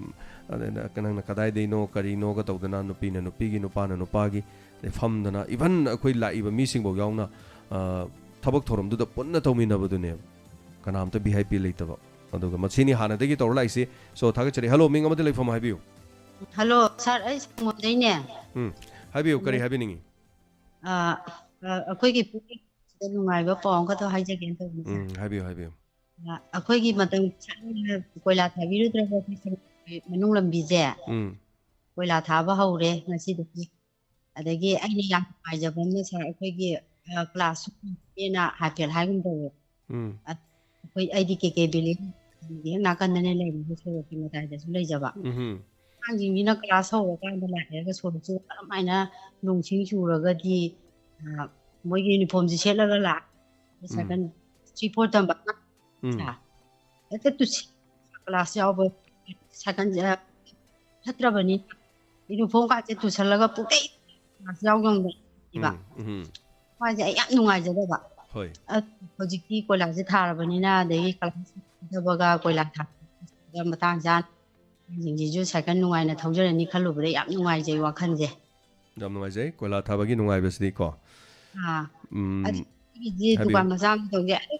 ꯏꯐꯨꯟꯁꯤꯅꯁꯨ ꯗꯨꯀꯥꯟꯒꯤ ꯄꯣꯠ ꯆꯩꯁꯤꯡꯁꯦ ꯌꯥꯗꯦ ꯑꯗꯩ ꯐꯧꯕꯁꯦ ꯏꯐꯨꯟꯁꯤꯅ ꯌꯥꯗ꯭ꯔꯦ ꯑꯗꯨꯒꯤ ꯁꯤꯒꯤ ꯃꯌꯥꯝꯁꯤꯒꯤ ꯈꯜꯂꯨꯕꯁꯤꯡꯁꯨ ꯅꯨꯡꯉꯥꯏꯅ ꯁꯥꯏꯀꯜ ꯊꯧꯔꯒ ꯀ꯭ꯂꯥꯁ ꯌꯥꯎꯕ ꯈꯜꯂꯦ ꯑꯗꯩ ꯐꯨꯠꯁꯨ ꯐꯔꯅꯤ ꯑꯗꯩ ꯂꯣꯛ ꯊꯨꯡꯕ ꯈꯣꯠꯄꯗꯩꯁꯨ ꯐꯔꯅꯤ ꯈꯜꯂꯨꯕꯗꯣ ꯋꯥꯈꯜꯁꯦ ꯌꯥꯝ ꯅꯨꯡꯉꯥꯏ ꯁꯥꯔ ꯊꯥꯒꯠꯆꯔꯤ ꯂꯝꯕꯤ ꯀꯣꯏꯂꯥ ꯊꯥꯕꯒꯤ ꯅꯨꯡꯉꯥꯏꯕ ꯐꯣꯡꯗꯣꯛꯄꯤꯔꯛꯄ ꯑꯗꯨꯒ ꯃꯁꯤꯅꯤ ꯄ꯭ꯔꯖꯥꯒꯤꯗꯤ ꯊꯦꯡꯉꯁꯨ ꯊꯦꯡꯅ ꯂꯝꯕꯤꯗꯨ ꯁꯦꯝꯕꯤꯈ꯭ꯔ ꯂꯣꯏꯔꯦ ꯁꯦꯝꯃꯗꯤ ꯄ꯭ꯔꯖꯥꯗꯤ ꯄꯪꯗ ꯍꯔꯥꯎꯖꯕꯅꯦꯅ ꯑꯩꯅ ꯍꯥꯏꯖꯕꯗꯣ ꯑꯗꯨꯅ ꯍꯜꯂꯣ ꯃꯤꯡ ꯑꯃꯗꯤ ꯂꯩꯐꯝ ꯍꯥꯏꯕꯤꯌꯨ Good afternoon, sir. ꯇꯔꯥꯝ ꯂꯧꯆꯔꯤ ꯍꯥꯏꯕꯤꯌꯨ Sir, I didn't think okay. ꯍꯥꯏꯕꯤꯌꯨ Sir, sirꯒꯤ ꯇꯦꯂꯦꯟꯠ ꯄ꯭ꯔꯣꯒ꯭ꯔꯥꯝꯒꯨꯝꯕꯁꯦ ꯀꯩ ꯅꯨꯃꯤꯠꯇꯒ ꯊꯝꯒꯦ sir? ꯌꯨꯝꯁꯀꯩꯁ ꯑꯃꯗꯤ ꯅꯣꯡꯃꯥꯏꯖꯤꯡ ꯑꯌꯨꯛ ꯂꯣ ꯅꯨꯡꯊꯤꯜꯂꯣ sir? ꯄꯨꯡ 1ꯗꯒꯤꯅ ꯄꯨꯡ 2 sir ꯑꯗꯨꯒꯤ ꯐꯣꯟ ꯅꯝꯕꯔꯗꯤ ꯑꯗꯨꯝ ꯂꯥꯎꯊꯣꯛꯄꯤꯕ꯭ꯔꯥ sir? ꯑꯗꯨꯝ ꯂꯥꯎꯊꯣꯛꯆꯒꯅꯤ ꯍꯥꯏꯔꯤꯕ ꯄꯨꯡꯐꯝꯗꯨꯗ ꯑꯗꯨꯝ ꯁꯣꯏꯗꯅ ꯌꯥꯕꯤꯌꯨ ꯁꯔꯨꯛ ꯑꯗꯨꯒ ꯇꯧꯕꯤꯔꯛꯂꯤꯕ ꯀꯣꯜ ꯁꯤꯗꯒꯤ ꯍꯥꯏꯇꯥꯔꯦ ꯑꯍꯥꯡꯕ ꯃꯇꯝꯗ ꯃꯦꯁꯦꯖꯅ ꯇꯦꯛꯁ ꯃꯦꯁꯦꯖ ꯇꯧꯔ ꯂꯧꯕꯤꯌꯨ ꯑꯗꯨ sirꯒꯤꯁꯦ ꯀꯣꯏꯅ ꯆꯠꯂꯒ ꯏꯁꯩ ꯈꯟꯕꯒꯤ ꯄ꯭ꯔꯣꯒ꯭ꯔꯥꯝꯒꯗꯤ ꯊꯝꯗꯕ꯭ꯔꯣ? ꯀꯣꯏꯅ ꯆꯠꯂꯒ ꯈꯟꯕꯁꯦ ꯍꯥꯟꯅ ꯌꯥꯝ ꯊꯝꯖꯔꯝꯃꯤ ꯑꯩꯈꯣꯏꯒꯤ ꯁ꯭ꯇꯥꯐ ꯂꯩꯈꯤꯗꯕ ꯍꯥꯏꯇꯥꯔꯦ ꯁ꯭ꯇꯥꯐꯁꯦ ꯀꯣꯏꯅ ꯆꯠꯂꯒ ꯆꯠꯄ ꯑꯥꯎꯠꯗꯣꯔꯒꯤ ꯁ꯭ꯇꯥꯐꯁꯤ ꯑꯩꯈꯣꯏꯒꯤ ꯑꯣꯏꯅ ꯍꯧꯖꯤꯛꯀꯤ ꯑꯣꯏꯅ ꯈꯔ ꯋꯥꯠꯂꯒ ꯂꯩꯔꯦ ꯍꯥꯏꯇꯥꯔꯦ ꯑꯗꯨ ꯁ꯭ꯇꯥꯐꯁꯤꯡ ꯂꯩꯔꯤꯕ ꯑꯃꯅꯤꯁꯤꯁꯨ ꯃꯊꯧ ꯌꯥꯝꯅ ꯆꯤꯟꯖꯕ ꯑꯗꯨꯒ ꯑꯩꯈꯣꯏꯅ ꯇꯧꯖꯔꯤꯕ ꯈꯔꯁꯤꯗ ꯍꯥꯏꯇꯥꯔꯦ ꯃꯥꯒꯤꯁꯨ ꯍꯤꯡꯗ ꯌꯥꯗꯕꯅꯤꯅ ꯁꯤꯟꯐꯝꯗ ꯂꯩꯕ ꯑꯗꯨꯅ ꯑꯗꯨꯕꯨ ꯑꯩꯈꯣꯏ ꯊꯕꯛꯁꯤ ꯍꯟꯗꯛꯀꯤ 2021ꯒꯤꯗꯤ ꯑꯩꯈꯣꯏ ꯍꯧꯅꯅꯕ ꯁꯦꯝ ꯁꯥꯔꯤ ꯑꯗꯨꯒ ꯑꯩꯈꯣꯏ ꯗꯥꯏꯃꯟꯒꯤ ꯑꯣꯏꯕ ꯆꯠꯊꯣꯛ ꯆꯠꯁꯤꯟꯒꯤ ꯍꯥꯏꯇꯥꯔꯦ ꯚꯦꯍꯤꯀꯜ ꯑꯃ ꯚꯦꯟ ꯑꯃ ꯗꯥꯏꯃꯟꯒꯤ ꯍꯟꯗꯛꯀꯤ ꯊꯥ ꯑꯃ ꯑꯅꯤꯁꯤꯗ ꯂꯩꯕ ꯉꯝꯅꯕ ꯍꯣꯠꯅꯔꯤ ꯒꯥꯔꯤ ꯚꯦꯟ ꯑꯃ ꯂꯩꯕ ꯁ꯭ꯇꯥꯐꯁꯤꯡ ꯇꯣꯡꯉꯒ ꯆꯠꯄꯒꯤ ꯑꯗꯨꯒ ꯆꯠꯊꯣꯛ ꯆꯠꯁꯤꯟ ꯒꯥꯔꯤ ꯃꯆꯥꯗ ꯆꯠꯄꯗꯨꯗꯤ ꯌꯥꯝꯅ ꯅꯨꯡꯉꯥꯏꯇ꯭ꯔꯦ ꯑꯗꯨꯅ ꯁꯤꯒꯨꯝꯕꯁꯤ ꯇꯧꯅꯅꯕ ꯌꯥꯝ ꯀꯟꯅ ꯍꯣꯠꯅꯖꯔꯤ ꯗꯥꯏꯃꯟꯒꯤ ꯍꯧꯖꯤꯛ ꯄ꯭ꯔꯣꯒ꯭ꯔꯥꯝꯁꯤꯡꯁꯤ ꯍꯥꯏꯕꯤꯌꯨ ꯁꯤꯅ ꯂꯣꯏꯕꯤꯔꯕ꯭ꯔꯥ? ꯑꯗꯣ ꯀꯩꯒꯨꯝꯕ ꯑꯗꯨ ꯄ꯭ꯔꯣꯒ꯭ꯔꯥꯝ ꯂꯥꯛꯑꯗꯤ ꯁꯨꯝ ꯆꯤꯡꯀꯣꯛꯒꯨꯝꯕꯗꯒ ꯂꯥꯛꯑꯒ ꯁꯥꯕ ꯃꯌꯥꯝꯁꯤꯁꯨ ꯁꯨꯝ ꯎꯅꯤꯡꯕ. ꯂꯥꯛꯀꯅꯤ ꯁꯣꯏꯗꯅ ꯂꯥꯛꯀꯅꯤ ꯑꯗꯨꯅ ꯑꯩꯈꯣꯏ ꯑꯗꯨ ꯍꯥꯏꯅꯤꯡꯕ. ꯍꯟꯗꯛꯀꯤ ꯆꯍꯤꯁꯤꯗꯗꯤ ꯑꯗꯣ ꯁꯥꯔꯁꯦ ꯁꯥꯔꯒꯤ ꯂꯥꯏꯐ ꯁ꯭ꯇꯣꯔꯤꯒꯨꯝꯕ ꯇꯥꯕꯗꯗꯤꯀꯣ ꯁꯥꯔꯁꯦ ꯌꯥꯝ ꯐ꯭ꯔꯤ ꯑꯣꯏꯖꯕ ꯁꯨꯝ ꯀꯩ ꯍꯥꯏꯇꯥꯔꯦ ꯑꯗꯨꯒ ꯋꯥꯔꯤ ꯁꯥꯟꯅꯕꯗꯗꯤ ꯁꯥꯔꯒꯤ ꯈꯣꯟꯖꯦꯜꯁꯤ ꯇꯥꯕꯗ ꯌꯥꯝ ꯀꯤꯕ ꯄꯥꯈꯠꯄ ꯑꯃ ꯌꯥꯎꯋꯦ ꯁꯥꯔ. ꯊꯥꯒꯠꯆꯔꯤ ꯌꯥꯝꯅ ꯏꯀꯥꯏ ꯈꯨꯝꯅꯕꯤꯕ ꯍꯥꯏꯇꯥꯔꯦ. ꯉꯁꯤꯗꯤ ꯁꯥꯔ ꯇ꯭ꯔꯥꯏꯁꯦ ꯑꯃꯨꯛꯇꯪ ꯑꯣꯠꯄꯗ ꯐꯪꯉꯤ ꯌꯥꯝ ꯅꯨꯡꯉꯥꯏ ꯁꯥꯔ. ꯊꯦꯡꯛ ꯌꯨ ꯍꯟꯅ ꯊꯥꯒꯠꯆꯔꯤ ꯊꯧꯔꯝ ꯇꯥꯕꯤꯌꯨ ꯃꯌꯥꯝꯅ ꯅꯨꯡꯉꯥꯏꯖꯕ ꯑꯃꯗꯤ ꯑꯗꯨꯒ ꯆꯨꯝꯃꯤ ꯑꯩꯈꯣꯏ ꯀꯔꯤꯒꯨꯝꯕ ꯃꯇꯝꯗ ꯍꯥꯏꯇꯥꯔꯦ ꯋꯥꯔꯤ ꯋꯥꯇꯥꯏ ꯁꯥꯟꯅꯕꯗ ꯑꯩꯈꯣꯏ ꯁꯟꯗꯣꯛꯆꯔꯤ ꯄ꯭ꯔꯣꯒ꯭ꯔꯥꯝꯁꯤꯗ ꯍꯥꯏꯇꯥꯔꯦ ꯁꯣ ꯍꯥꯟꯅꯒꯤ ꯑꯩꯈꯣꯏꯅ ꯔꯦꯗꯤꯑꯣ ꯁ꯭ꯇꯦꯁꯟꯗ ꯑꯣꯜ ꯏꯟꯗꯤꯌꯥ ꯔꯦꯗꯤꯑꯣ AIRꯗ ꯇꯥꯔꯛꯄ ꯄ꯭ꯔꯣꯒ꯭राꯝꯒꯤ ꯃꯑꯣꯡ ꯃꯇꯧꯒ ꯑꯩꯈꯣꯏꯒ ꯈꯔ ꯈꯦꯠꯅꯩ. ꯑꯗꯨꯒ ꯁꯝꯅ ꯍꯥꯏꯔꯕꯗ ꯑꯩꯈꯣꯏ ꯐꯣꯔꯃꯦꯂꯤ ꯑꯩꯅ ꯆꯥꯕ ꯆꯤꯟꯖꯥꯛ ꯀꯩ ꯍꯥꯏꯕꯒꯨꯝꯕ ꯑꯩꯒꯤ ꯋꯥꯔꯤꯒꯤ ꯍꯥꯞꯆꯜꯂꯛꯀꯨꯝꯕ ꯑꯩꯅ ꯍꯦꯛ ꯇꯥꯕ ꯋꯥꯔꯤꯒ ꯍꯥꯞꯆꯟꯕꯒꯨꯝꯕ ꯑꯁꯤ ꯑꯁꯦꯡꯕꯁꯨ ꯉꯥꯛꯇꯅꯤ ꯑꯗꯨꯒ ꯃꯁꯤ ꯑꯗꯨꯝ ꯌꯥꯏ. ꯁꯝꯅ ꯍꯥꯏꯔꯕꯗ ꯑꯣꯜ ꯏꯟꯗꯤꯌꯥ ꯔꯦꯗꯤꯑꯣꯗ ꯊꯧꯔꯝ ꯂꯥꯎꯊꯣꯛꯄ ꯀꯥꯟꯗ ꯉꯁꯤꯗꯤ ꯑꯩꯈꯣꯏ ꯑꯗꯨ ꯇꯧꯔꯦ ꯑꯗꯥ ꯇꯧꯔꯦ ꯍꯥꯏꯕ ꯁꯨꯡꯇꯥ ꯇꯥꯕꯤꯔꯝꯃꯣꯏꯕ. ꯃꯌꯥꯝ ꯑꯣꯜ ꯏꯟꯗꯤꯌా ꯔꯦꯗꯤꯑꯣ ꯇꯥꯕꯤꯔꯝ ꯍꯧꯖꯤꯛ ꯊꯧꯔꯝ ꯇꯥꯕꯤꯔꯁꯤ ꯑꯗꯨꯅ ꯇꯧꯕ ꯍꯧꯖꯤꯛ ꯄꯥꯡꯊꯣꯛꯆꯔꯤ ꯑꯁꯤ ꯇꯥꯕꯤꯔꯁꯤ ꯂꯧꯕꯤꯈ꯭ꯔꯦ ꯇꯥꯕꯤꯔꯁꯤ ꯍꯧꯕꯤꯔꯁꯤ ꯇꯧꯔꯦ ꯁꯨꯃꯥꯏꯅ ꯁꯤ ꯉꯥꯛꯇꯅꯦꯕꯀꯣ. ꯑꯩꯈꯣꯏꯅ ꯑꯗꯨ ꯅꯠꯇꯕ ꯏꯚꯟ ꯑꯩ ꯉꯥꯡꯖꯔꯤꯁे ꯑꯗꯨꯝ ꯁꯨꯃꯥꯏꯅ ꯇꯧꯋꯦ ꯑꯗꯨ ꯇꯧꯋꯦ ꯑꯩꯈꯣꯏꯒꯤ ꯑꯃ ꯁꯨꯃꯥꯏꯅ ꯇꯧꯔꯝꯃꯤ ꯉꯁꯤꯗꯤ ꯑꯗꯨ ꯏꯟꯁꯥꯡꯗꯨ ꯆꯥꯏ ꯑꯗꯒꯤ ꯑꯗꯨꯝ ꯇꯧꯕ ꯏꯁꯤꯡꯒ ꯊꯛꯄ ꯆꯥꯒ ꯊꯛꯄ ꯑꯗꯨꯝ ꯋꯥꯔꯤ ꯋꯥꯇꯥꯏ ꯁꯥꯟꯅꯕ ꯃꯌꯥꯝꯁꯨ ꯑꯗꯨꯝ ꯍꯥꯏꯇꯥꯔꯦ. ꯑꯗꯨꯒ ꯌꯥꯝꯅ ꯏꯆꯝ ꯆꯝꯖꯕ ꯀꯔꯤꯅꯣ ꯍꯥꯏꯀꯥꯟꯗ ꯑꯩꯈꯣꯏꯁꯤꯅ ꯄꯨꯔꯥ ꯒ꯭ꯔꯥꯁ ꯔꯨꯠꯇꯒꯤ ꯍꯧꯔꯒ ꯃꯤꯁꯤꯡꯁꯦ ꯑꯦꯛꯁꯄ꯭ꯔꯦꯁꯟ ꯐꯣꯡꯗꯣꯛꯍꯟꯕ ꯃꯁꯥꯒꯤ ꯊꯃꯣꯏꯗ ꯂꯩꯔꯤꯕ ꯋꯥꯐꯝꯁꯤꯡ ꯂꯥꯏꯔꯤꯛ ꯍꯩꯕ ꯂꯥꯏꯔꯤꯛ ꯍꯩꯇꯕ ꯈꯨꯡꯒꯪ ꯏꯝꯐꯥꯜ ꯑꯗꯨ ꯑꯗꯥ ꯀꯔꯤꯝ ꯂꯩꯇꯕ ꯑꯣꯜ ꯃꯌꯥꯝꯁꯦ ꯃꯥꯒꯤ ꯊꯃꯣꯏꯗ ꯐꯥꯎꯔꯛꯄꯁꯤꯡꯁꯦ ꯏꯆꯝ ꯆꯝꯅ ꯐꯣꯡꯗꯣꯛꯑꯒ ꯃꯁꯥꯅ ꯃꯁꯥꯕꯨ ꯁꯛ ꯇꯥꯛꯊꯣꯛꯆꯍꯟꯕ ꯌꯥꯕ ꯍꯥꯏꯇꯥꯔꯦ. ꯑꯗꯨꯅ ꯏꯆꯝ ꯆꯝꯖꯕꯅꯤ ꯑꯩꯈꯣꯏꯒꯤꯁꯤꯅ. ꯃꯁꯤ ꯇꯥꯡꯀꯛꯅꯤ ꯑꯩꯈꯣꯏꯅ ꯐꯔꯦ ꯍꯥꯏꯕ ꯅꯠꯇꯦ ꯁꯤꯅ ꯇꯣꯉꯥꯟꯕ ꯋꯦ ꯑꯃꯅꯤ ꯍꯥꯏꯇꯥꯔꯦ. ꯁꯣ ꯊꯥꯒꯠꯆꯔꯤ ꯍꯥꯏꯕꯤꯔꯛꯄ ꯑꯕꯦ ꯑꯁꯤꯒꯤꯗꯃꯛ. ꯑꯗꯨꯒ ꯑꯩꯈꯣꯏ ꯑꯗꯣꯝ ꯑꯗꯣꯝꯒꯤ ꯈꯨꯡꯒꯪꯗ ꯁꯣꯏꯗꯅ ꯑꯩꯈꯣꯏ ꯃꯊꯪ ꯂꯥꯛꯅꯕ ꯃꯊꯪ ꯄ꯭ꯔꯣꯒ꯭ꯔꯥꯝ ꯍꯧꯔꯛꯑꯦ. ꯑꯗꯨꯅ ꯃꯁꯤꯗ ꯑꯩꯈꯣꯏ ꯍꯧꯖꯤꯛ ꯍꯥꯏꯖꯔꯤꯕꯗꯨꯅꯤ ꯑꯩꯈꯣꯏ ꯚꯦꯍꯤꯀꯜ ꯑꯃ ꯑꯩꯈꯣꯏ ꯚꯦꯟ ꯑꯃ ꯌꯥꯝꯗ꯭ꯔꯕꯗꯤ ꯁ꯭ꯇꯥꯐ 3-4 ꯑꯗꯨꯒ ꯄꯣꯠ ꯆꯩ ꯀꯦꯃꯦꯔꯥꯒꯤ ꯀꯔꯤ ꯍꯥꯞꯐꯝ ꯈꯣꯠꯐꯝ ꯁꯤꯒꯤ ꯌꯥꯎꯕ ꯚꯦꯟ ꯑꯃ ꯑꯩꯈꯣꯏ ꯂꯧꯅꯕ ꯌꯥꯝ ꯀꯟꯅ ꯍꯣꯠꯅꯔꯤ. ꯑꯗꯨꯒ ꯍꯜꯂꯣ ꯃꯤꯡ ꯑꯃꯗꯤ ꯂꯩꯐꯝ ꯍꯥꯏꯕꯤꯌꯨ. ꯍꯜꯂꯣ ꯍꯥꯏꯕꯤꯌꯨ ꯀꯔꯤ ꯍꯥꯏꯕꯤꯅꯤꯡꯉꯤ? ꯐꯣꯡꯗꯣꯛꯅꯤꯡꯕ ꯂꯩꯔꯗꯤ ꯐꯣꯡꯗꯣꯛꯄꯤꯌꯨ ꯀꯅꯥꯅ ꯊꯤꯡꯕ ꯌꯥꯎꯒꯦ ꯐꯣꯡꯗꯣꯛꯄꯤꯌꯨ. ꯌꯥꯝ ꯅꯨꯡꯉꯥꯏꯖꯩ ꯐꯣꯟ ꯐꯪꯕꯗ ꯍꯥꯏꯕꯤꯔꯛꯄ ꯀꯣ ꯑꯗꯨꯝ ꯐꯣꯡꯗꯣꯛꯄꯤꯌꯨ ꯁꯤꯗ ꯀꯅꯥꯝꯇ ꯊꯤꯡꯕ ꯂꯩꯇꯦ ꯐꯣꯡꯗꯣꯛꯄꯤꯌු. ꯄ꯭ꯔꯣꯒ꯭ꯔꯥꯝ ꯇꯥꯕꯗ ꯌꯥꯝ ꯅꯨꯡꯉꯥꯏꯖꯩꯌꯦ ꯑꯗꯨꯕꯨ ꯑꯗꯨꯕꯨ ꯀꯔꯤ ꯇꯧꯕꯤꯔꯕ?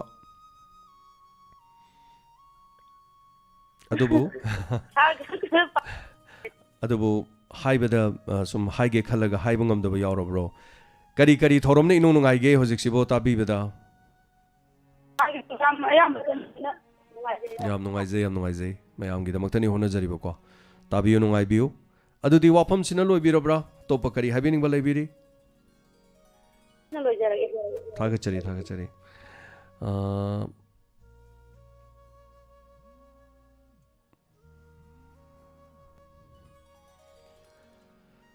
ꯍꯜꯂꯣ ꯃꯤꯡ ꯑꯃꯗꯤ ꯂꯩꯐꯝ ꯍꯥꯏꯕꯤꯌꯨ. ꯑꯩ ꯀꯃꯟ ꯀꯧꯏ ꯃꯦꯡꯐꯟ ꯕꯖꯥꯔ ꯃꯥꯡꯗꯣꯏꯅꯤ ꯁꯥꯔ. ꯍꯥꯏꯕꯤꯌꯨ. ꯁꯥꯔꯒꯤ ꯉꯔꯥꯡꯒꯤ ꯂꯦꯠ ꯅꯥꯏꯠ ꯁ꯭ꯇꯣꯔꯤꯗ ꯑꯩꯈꯣꯏ ꯏꯟꯁꯄꯦꯛꯇꯔ ꯇꯌꯥꯏꯒꯤ ꯀꯩꯅꯣꯗꯣ ꯄ꯭ꯔꯣꯒ꯭ꯔꯥꯝꯗꯣ ꯑꯁꯨꯛꯀꯤ ꯃꯇꯤꯛ ꯅꯨꯡꯉꯥꯏꯖꯩ. ꯑꯗꯨꯒ ꯊꯃꯣꯏꯁꯤꯗꯁꯨ ꯌꯥꯝꯅ ꯄꯨꯛꯅꯤꯡ ꯅꯨꯡꯁꯤꯕ ꯌꯥꯝꯅ ꯀꯩꯅꯣ ꯇꯧꯕ ꯑꯃ ꯐꯥꯎꯖꯩ.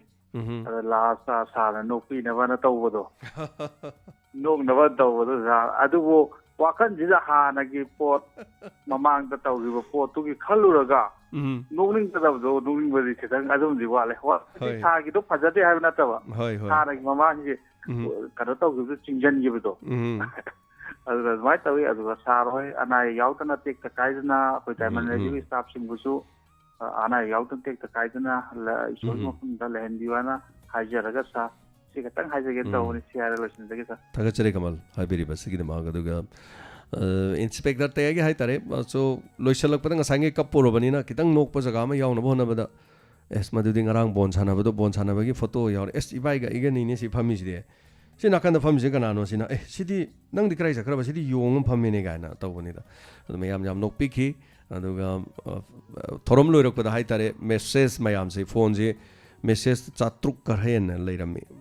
ꯅꯣꯛꯄꯗ ꯉꯁꯥꯏꯒꯤ ꯀꯞꯐꯜꯂꯦ ꯇꯞ ꯇꯥꯏꯅ ꯀꯞꯐꯜꯂꯦ. ꯑꯗꯨꯒ ꯍꯧꯖꯤꯛ ꯃꯌꯥꯝꯁꯦ ꯑꯗꯨꯒ ꯊꯧꯔꯝꯁꯦ ꯃꯇꯦꯛꯁꯤꯅ ꯅꯣꯛꯍꯜꯂꯦꯅ ꯍꯥꯏꯕꯤꯔꯛꯄ ꯍꯥꯏꯇꯥꯔꯦ. ꯍꯜꯂꯣ ꯃꯤꯡ ꯑꯃꯗꯤ ꯂꯩꯐꯝ ꯍꯥꯏꯕꯤꯌꯨ. ꯍꯜꯂꯣ ꯁꯥꯔ ꯑꯩ ꯂꯪꯖꯝꯗꯒꯤ ꯁꯅꯥꯇꯣꯝꯕꯤ. ꯍꯥꯏꯕꯤꯌꯨ. ꯁꯥꯔ ꯀꯩꯅꯣ ꯇꯧꯕꯅꯦ ꯑꯩꯈꯣꯏꯒꯤ ꯂꯝꯁꯤꯒꯤ ꯑꯣꯏꯅ ꯁꯥꯔ ꯍꯧꯖꯤꯛꯁꯦ ꯑꯩꯈꯣꯏ ꯀꯣꯚꯤꯗ ꯂꯥꯛꯈꯤꯕꯗꯒꯤ ꯂꯣꯛꯗꯥꯎꯟ ꯇꯧꯈꯤꯕꯗꯒꯤ ꯍꯧꯖꯤꯛ ꯐꯥꯎꯕ ꯑꯩꯈꯣꯏ ꯁꯤ ꯂꯥꯏꯟꯒꯤ ꯑꯣꯏꯅꯗꯤ ꯑꯣꯇꯣꯁꯦ ꯑꯃꯠꯇ ꯆꯦꯜꯂꯨ ꯌꯥꯏ ꯁꯥꯔ ꯍꯧꯖꯤꯛ ꯑꯗꯨꯝ ꯆꯦꯟꯅꯔꯁꯨ ꯑꯗꯨ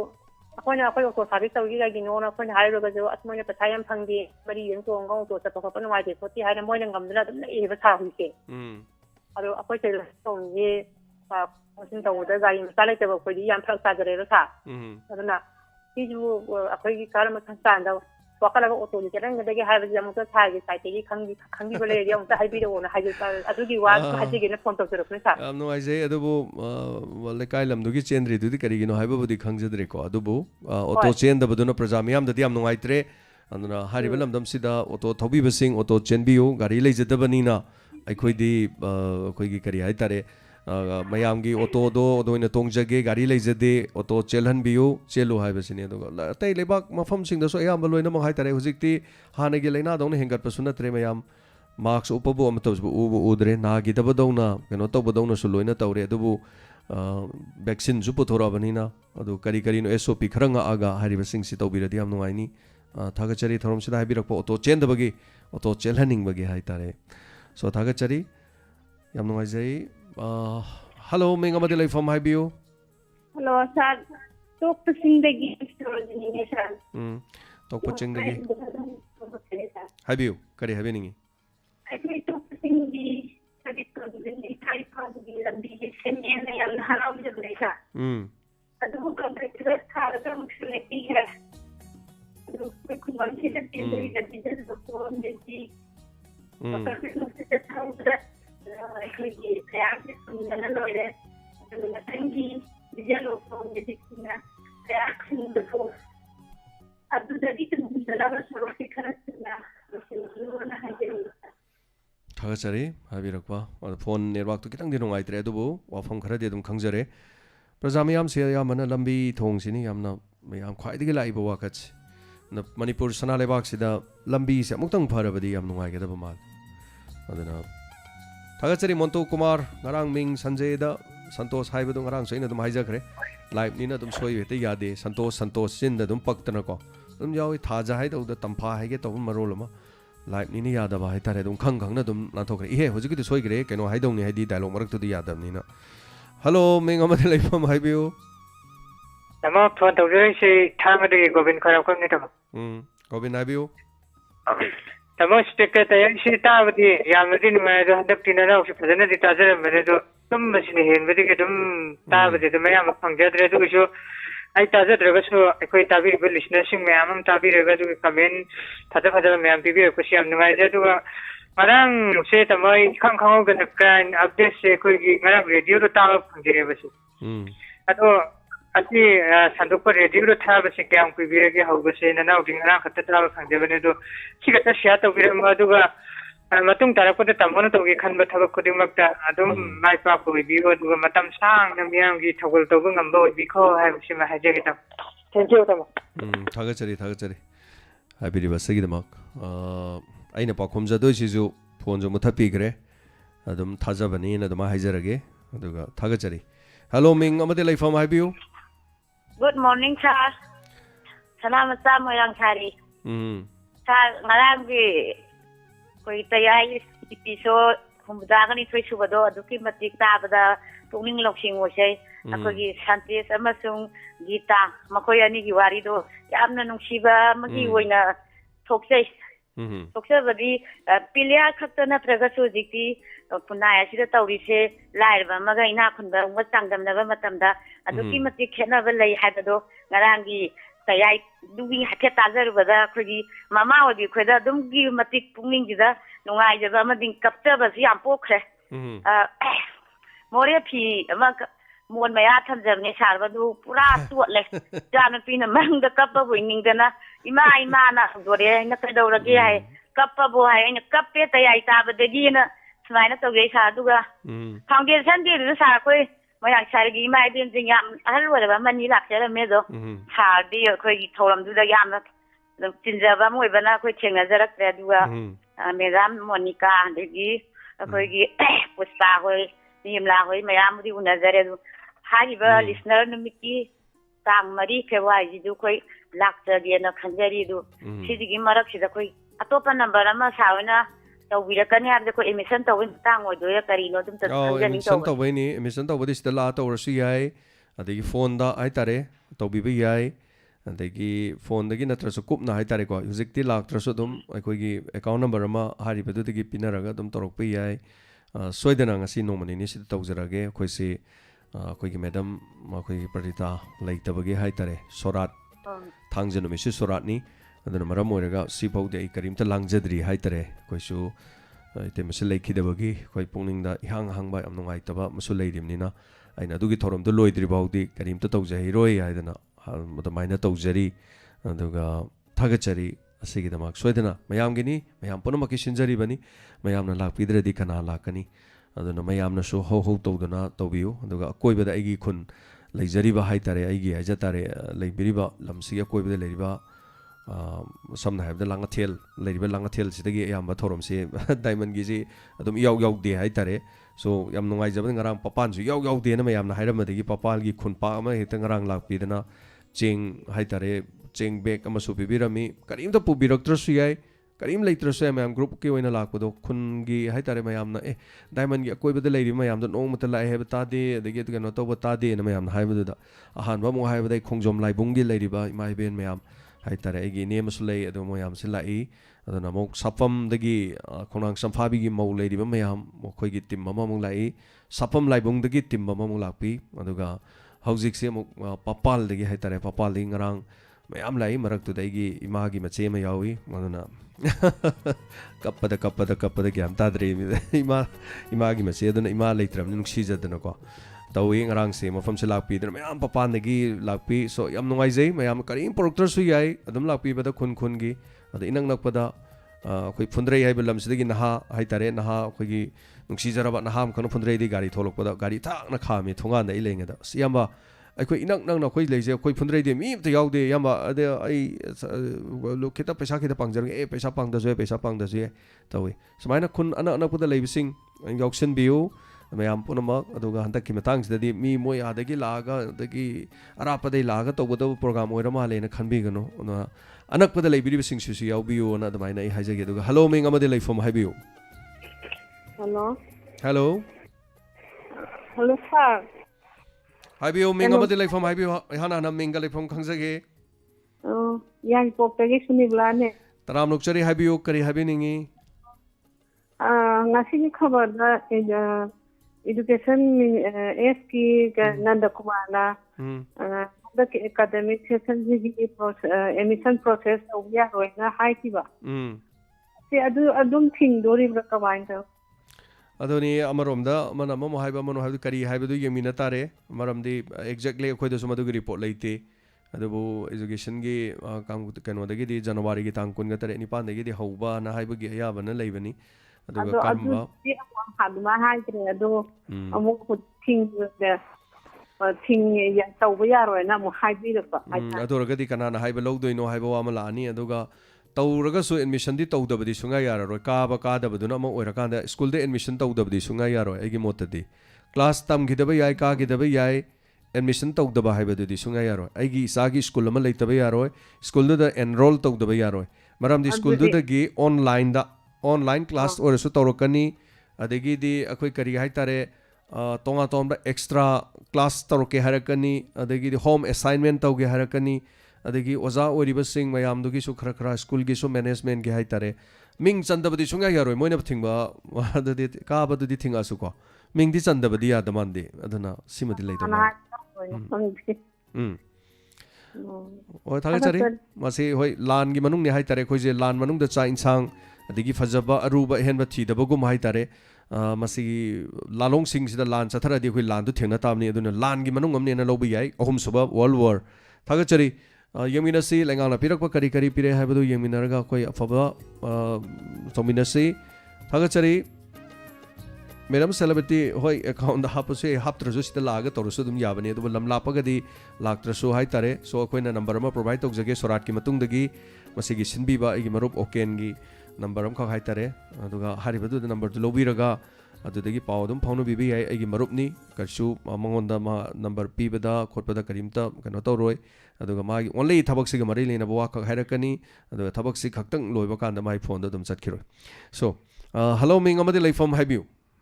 ꯍꯜꯂꯣ ꯁꯥꯔ ꯂꯥꯡꯃꯩꯗꯣꯡꯗꯒꯤ ꯇꯕꯥꯕꯤ ꯍꯥꯏꯕꯤꯌꯨ ꯀꯔꯤ ꯍꯥꯏꯕꯤꯅꯤꯡꯉꯤ ꯍꯜꯂꯣ ꯁꯥꯔ ꯉꯁꯤꯒꯤ ꯁꯥꯔꯅ ꯆꯧꯀꯤꯗ ꯐꯝꯃꯒ ꯐꯨꯔꯤꯠ ꯑꯔꯥꯡꯕ ꯑꯃ ꯂꯤꯠꯂꯒ ꯁꯥꯔꯅ ꯉꯥꯡꯖꯕꯗꯣ ꯑꯁ ꯌꯥꯝꯅ ꯃꯑꯣꯡ ꯇꯥꯖꯕ ꯌꯥꯝꯅ ꯐꯖꯖꯕ ꯅꯨꯡꯁꯤꯖꯕ ꯑꯗꯩꯗꯤ ꯌꯥꯝ ꯊꯥꯒꯠꯆꯅꯤꯡꯕ ꯍꯥꯏꯕ ꯇꯥꯔꯦ ꯍꯣꯏ ꯍꯣꯏ ꯍꯣꯏ ꯑꯩꯅ ꯁꯨꯝ ꯇꯧꯖꯅꯤꯡꯕ ꯑꯗ ꯁꯥꯔꯅ ꯁꯨꯝ ꯆꯧꯀꯤꯗ ꯐꯝꯃꯒ ꯉꯥꯡ khotpa de matawdo ai hauji hauji yengjariba phone da radio da di udabani aduna sina phone na ina uhanba adi mai ben mayam tabiri sing se aina ngangi si ai uhalleba wain camera ahum mari mang ji khillaga uhalli sina karino hai kan phone da tabiri ba sing na khara khara sum sakai du uradi skip tawgidana ba tokidana ba hai tare khonjen khatang sum tho le radi ta gi da ba su yae na ko ina sak phajai na thokpadi na te thorom mamne na thoi ni aduna so ubire na tabi bde am nungai jai yan thagachari ya sa thagachari ana mayamna ai sak khangbi ningi na yawbdo aina sak khangadi radio ta gi da ba su yae na ina radio da mi thondam ne hai tare ana adamaina lakna bani mayamna thagachari aduga khoisnam Premjoy, yes, I ngarang telanga pai, ngarang okoi diamond gi complex ta, aina telanga pai bane. Nung si baga angangoni gana sunga okoi telanga pai di eba. Nung sit ka ga set pa sida khabar lawro doi ni, do khabar si lawro ga karai gam ga lei ponte da, gam lei ta dana kobila ma pando, kobila gi makhok ta gi koi gam du sema ga tham eba. Yam nung si jani da hoji kan matam angang sing da ga di hairo di am ta tawbiyo bo ya dong man. Gom haigadra gam haigadra masi अखोगी लाइरिक नप्पा लाइरिक सेगाइब नप्पा पैसा सेगाइब नप्पा करी करी नप्पा सीजन मसे गमसे अम लैब गमजब जानते अदुना अखोई कौबिला से थांग पार हक्तोइने अदु कौबिला दगी थोगलक्पा करी हाइतरे मतेन हाइगद्रा मही हाइगद्रा अदुदो मसी चेंधरगा थमगा नप नप लावबम थोएबा अदुदो मु कौतामना हपचनदोइने अदुदुना हयेंग होय तेलंगा पाइबे ममैगा दु नप्पेबा नुक्सित खरा सिला दि ममै केन गिदना को तेलंगा दो उर पायर मखा द दोम ताय याम फदबा होजिकानि फिबी क्विक काइना दगी डेंड्राइट काइन लेबदो अदुदुना ग नप गाइ सिंग गमजरक्ते बा कोइसि सो फिबी क्विक ति कोना थोलक पन डेंड्राइट न बखरा हाले अदुना याम नुक्सि अदुना सुम ngarang सुम लेरम अदुदगी तेलंगा दो अखोइगी फील्ड दु द पाइजबने आइना तेलंगा दो पायरगा अखोइगी सोनिया मोतुम दा आइना माना video Namma हाइदारे so I did telanga da sum pai bani satya da maning tam na pairi ba ga trai sai ga sum sa ga tor ba video matem yorom ba hai tare so I koi gi fil du makta dani am ngai jai angang wari ngai matam ning singak tana khosnam premjoy thabak silingai matam du da hai tare ngak tang diamond gi matam du da program toring da kai thoga minute ani gum gi sang ai telanga pai ja bani ngara adu gi photo YouTube ta di haptre Facebook page da ina thagat ba hai tare so thank you so much habira ko sigi da thank you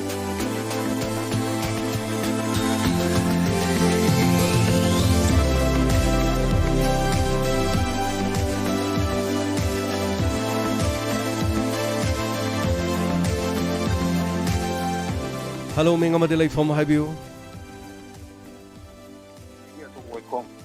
Tagachare, sir, Chobam, Habiu. I putting the weapon to put it. Sidinam Nava, Kami Senani Yaveda, Ariba Upan Wapan, Hayanga Dangi, Akang Una Wana, Malem made a washing in the Punta Sidi. Garang washing in Tikre, Palwapan, Hypalpan, Kudimo, my man Pangere, Lunan Abijati, washing in Kikibeluna. Corona gi awa ba system dagi anu ba sagi yening laba samajama oresnu haina sa aina pun de phondo seri sa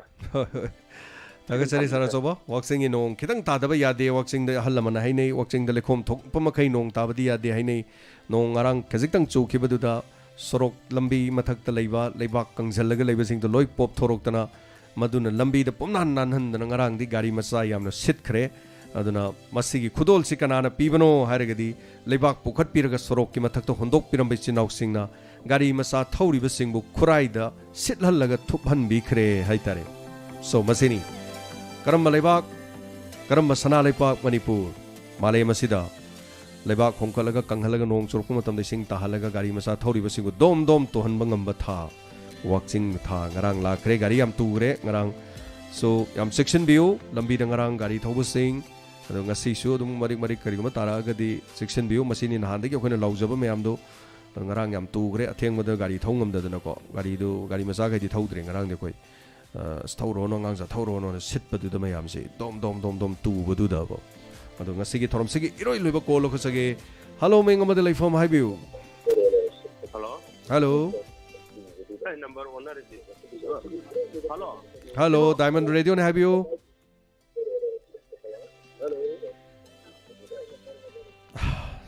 number 1 hai berga nomjo hari anyway soidana satlong phojam birakpa aduga iroi loirendi lokthokre adu call amatang na loisenjage ngasigi thorom sigi hello mengama de life hi view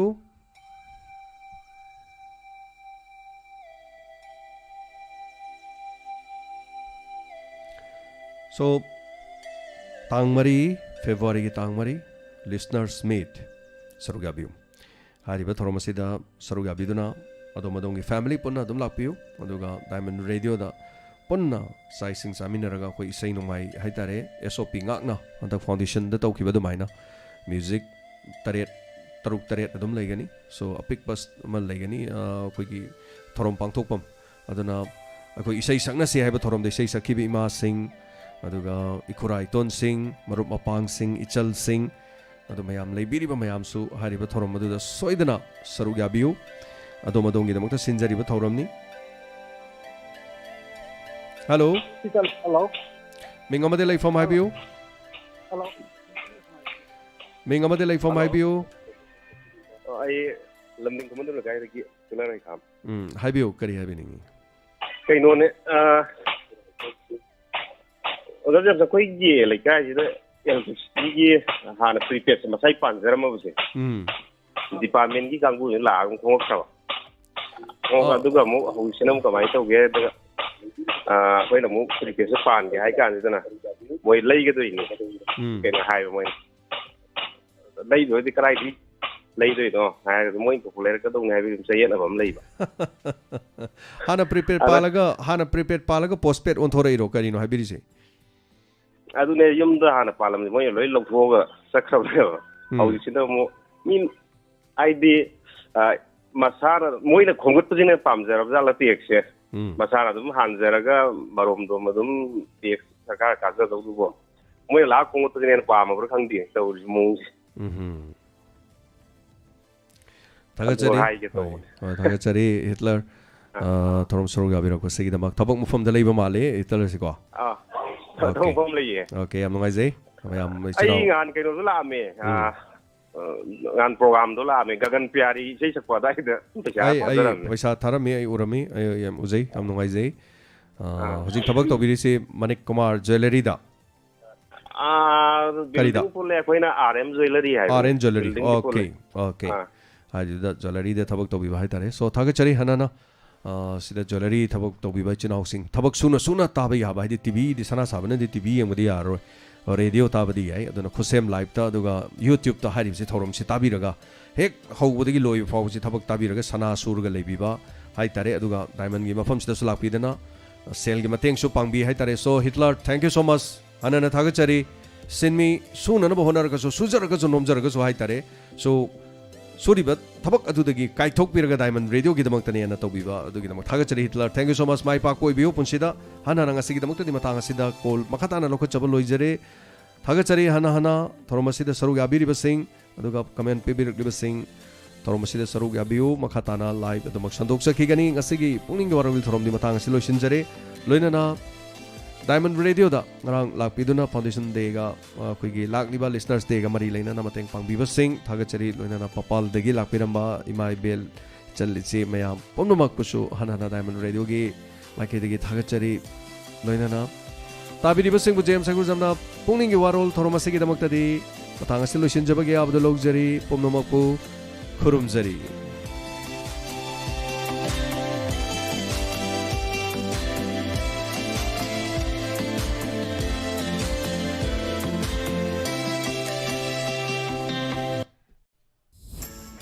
na para amadi tambiri adudi kari COVID-19 dagi ngakthoknaba immunity bu kalanba adudi karam no thokadoriba it's simple nomada 30 minutes exercise tawraga adudi punna satminarase goal gym na masigi damak fit oiba singda 10000 ki reward chu pigadori wow fitness su aduga reward su hoi ai khoi fit india ohilase For more details, log on to goldgym.in.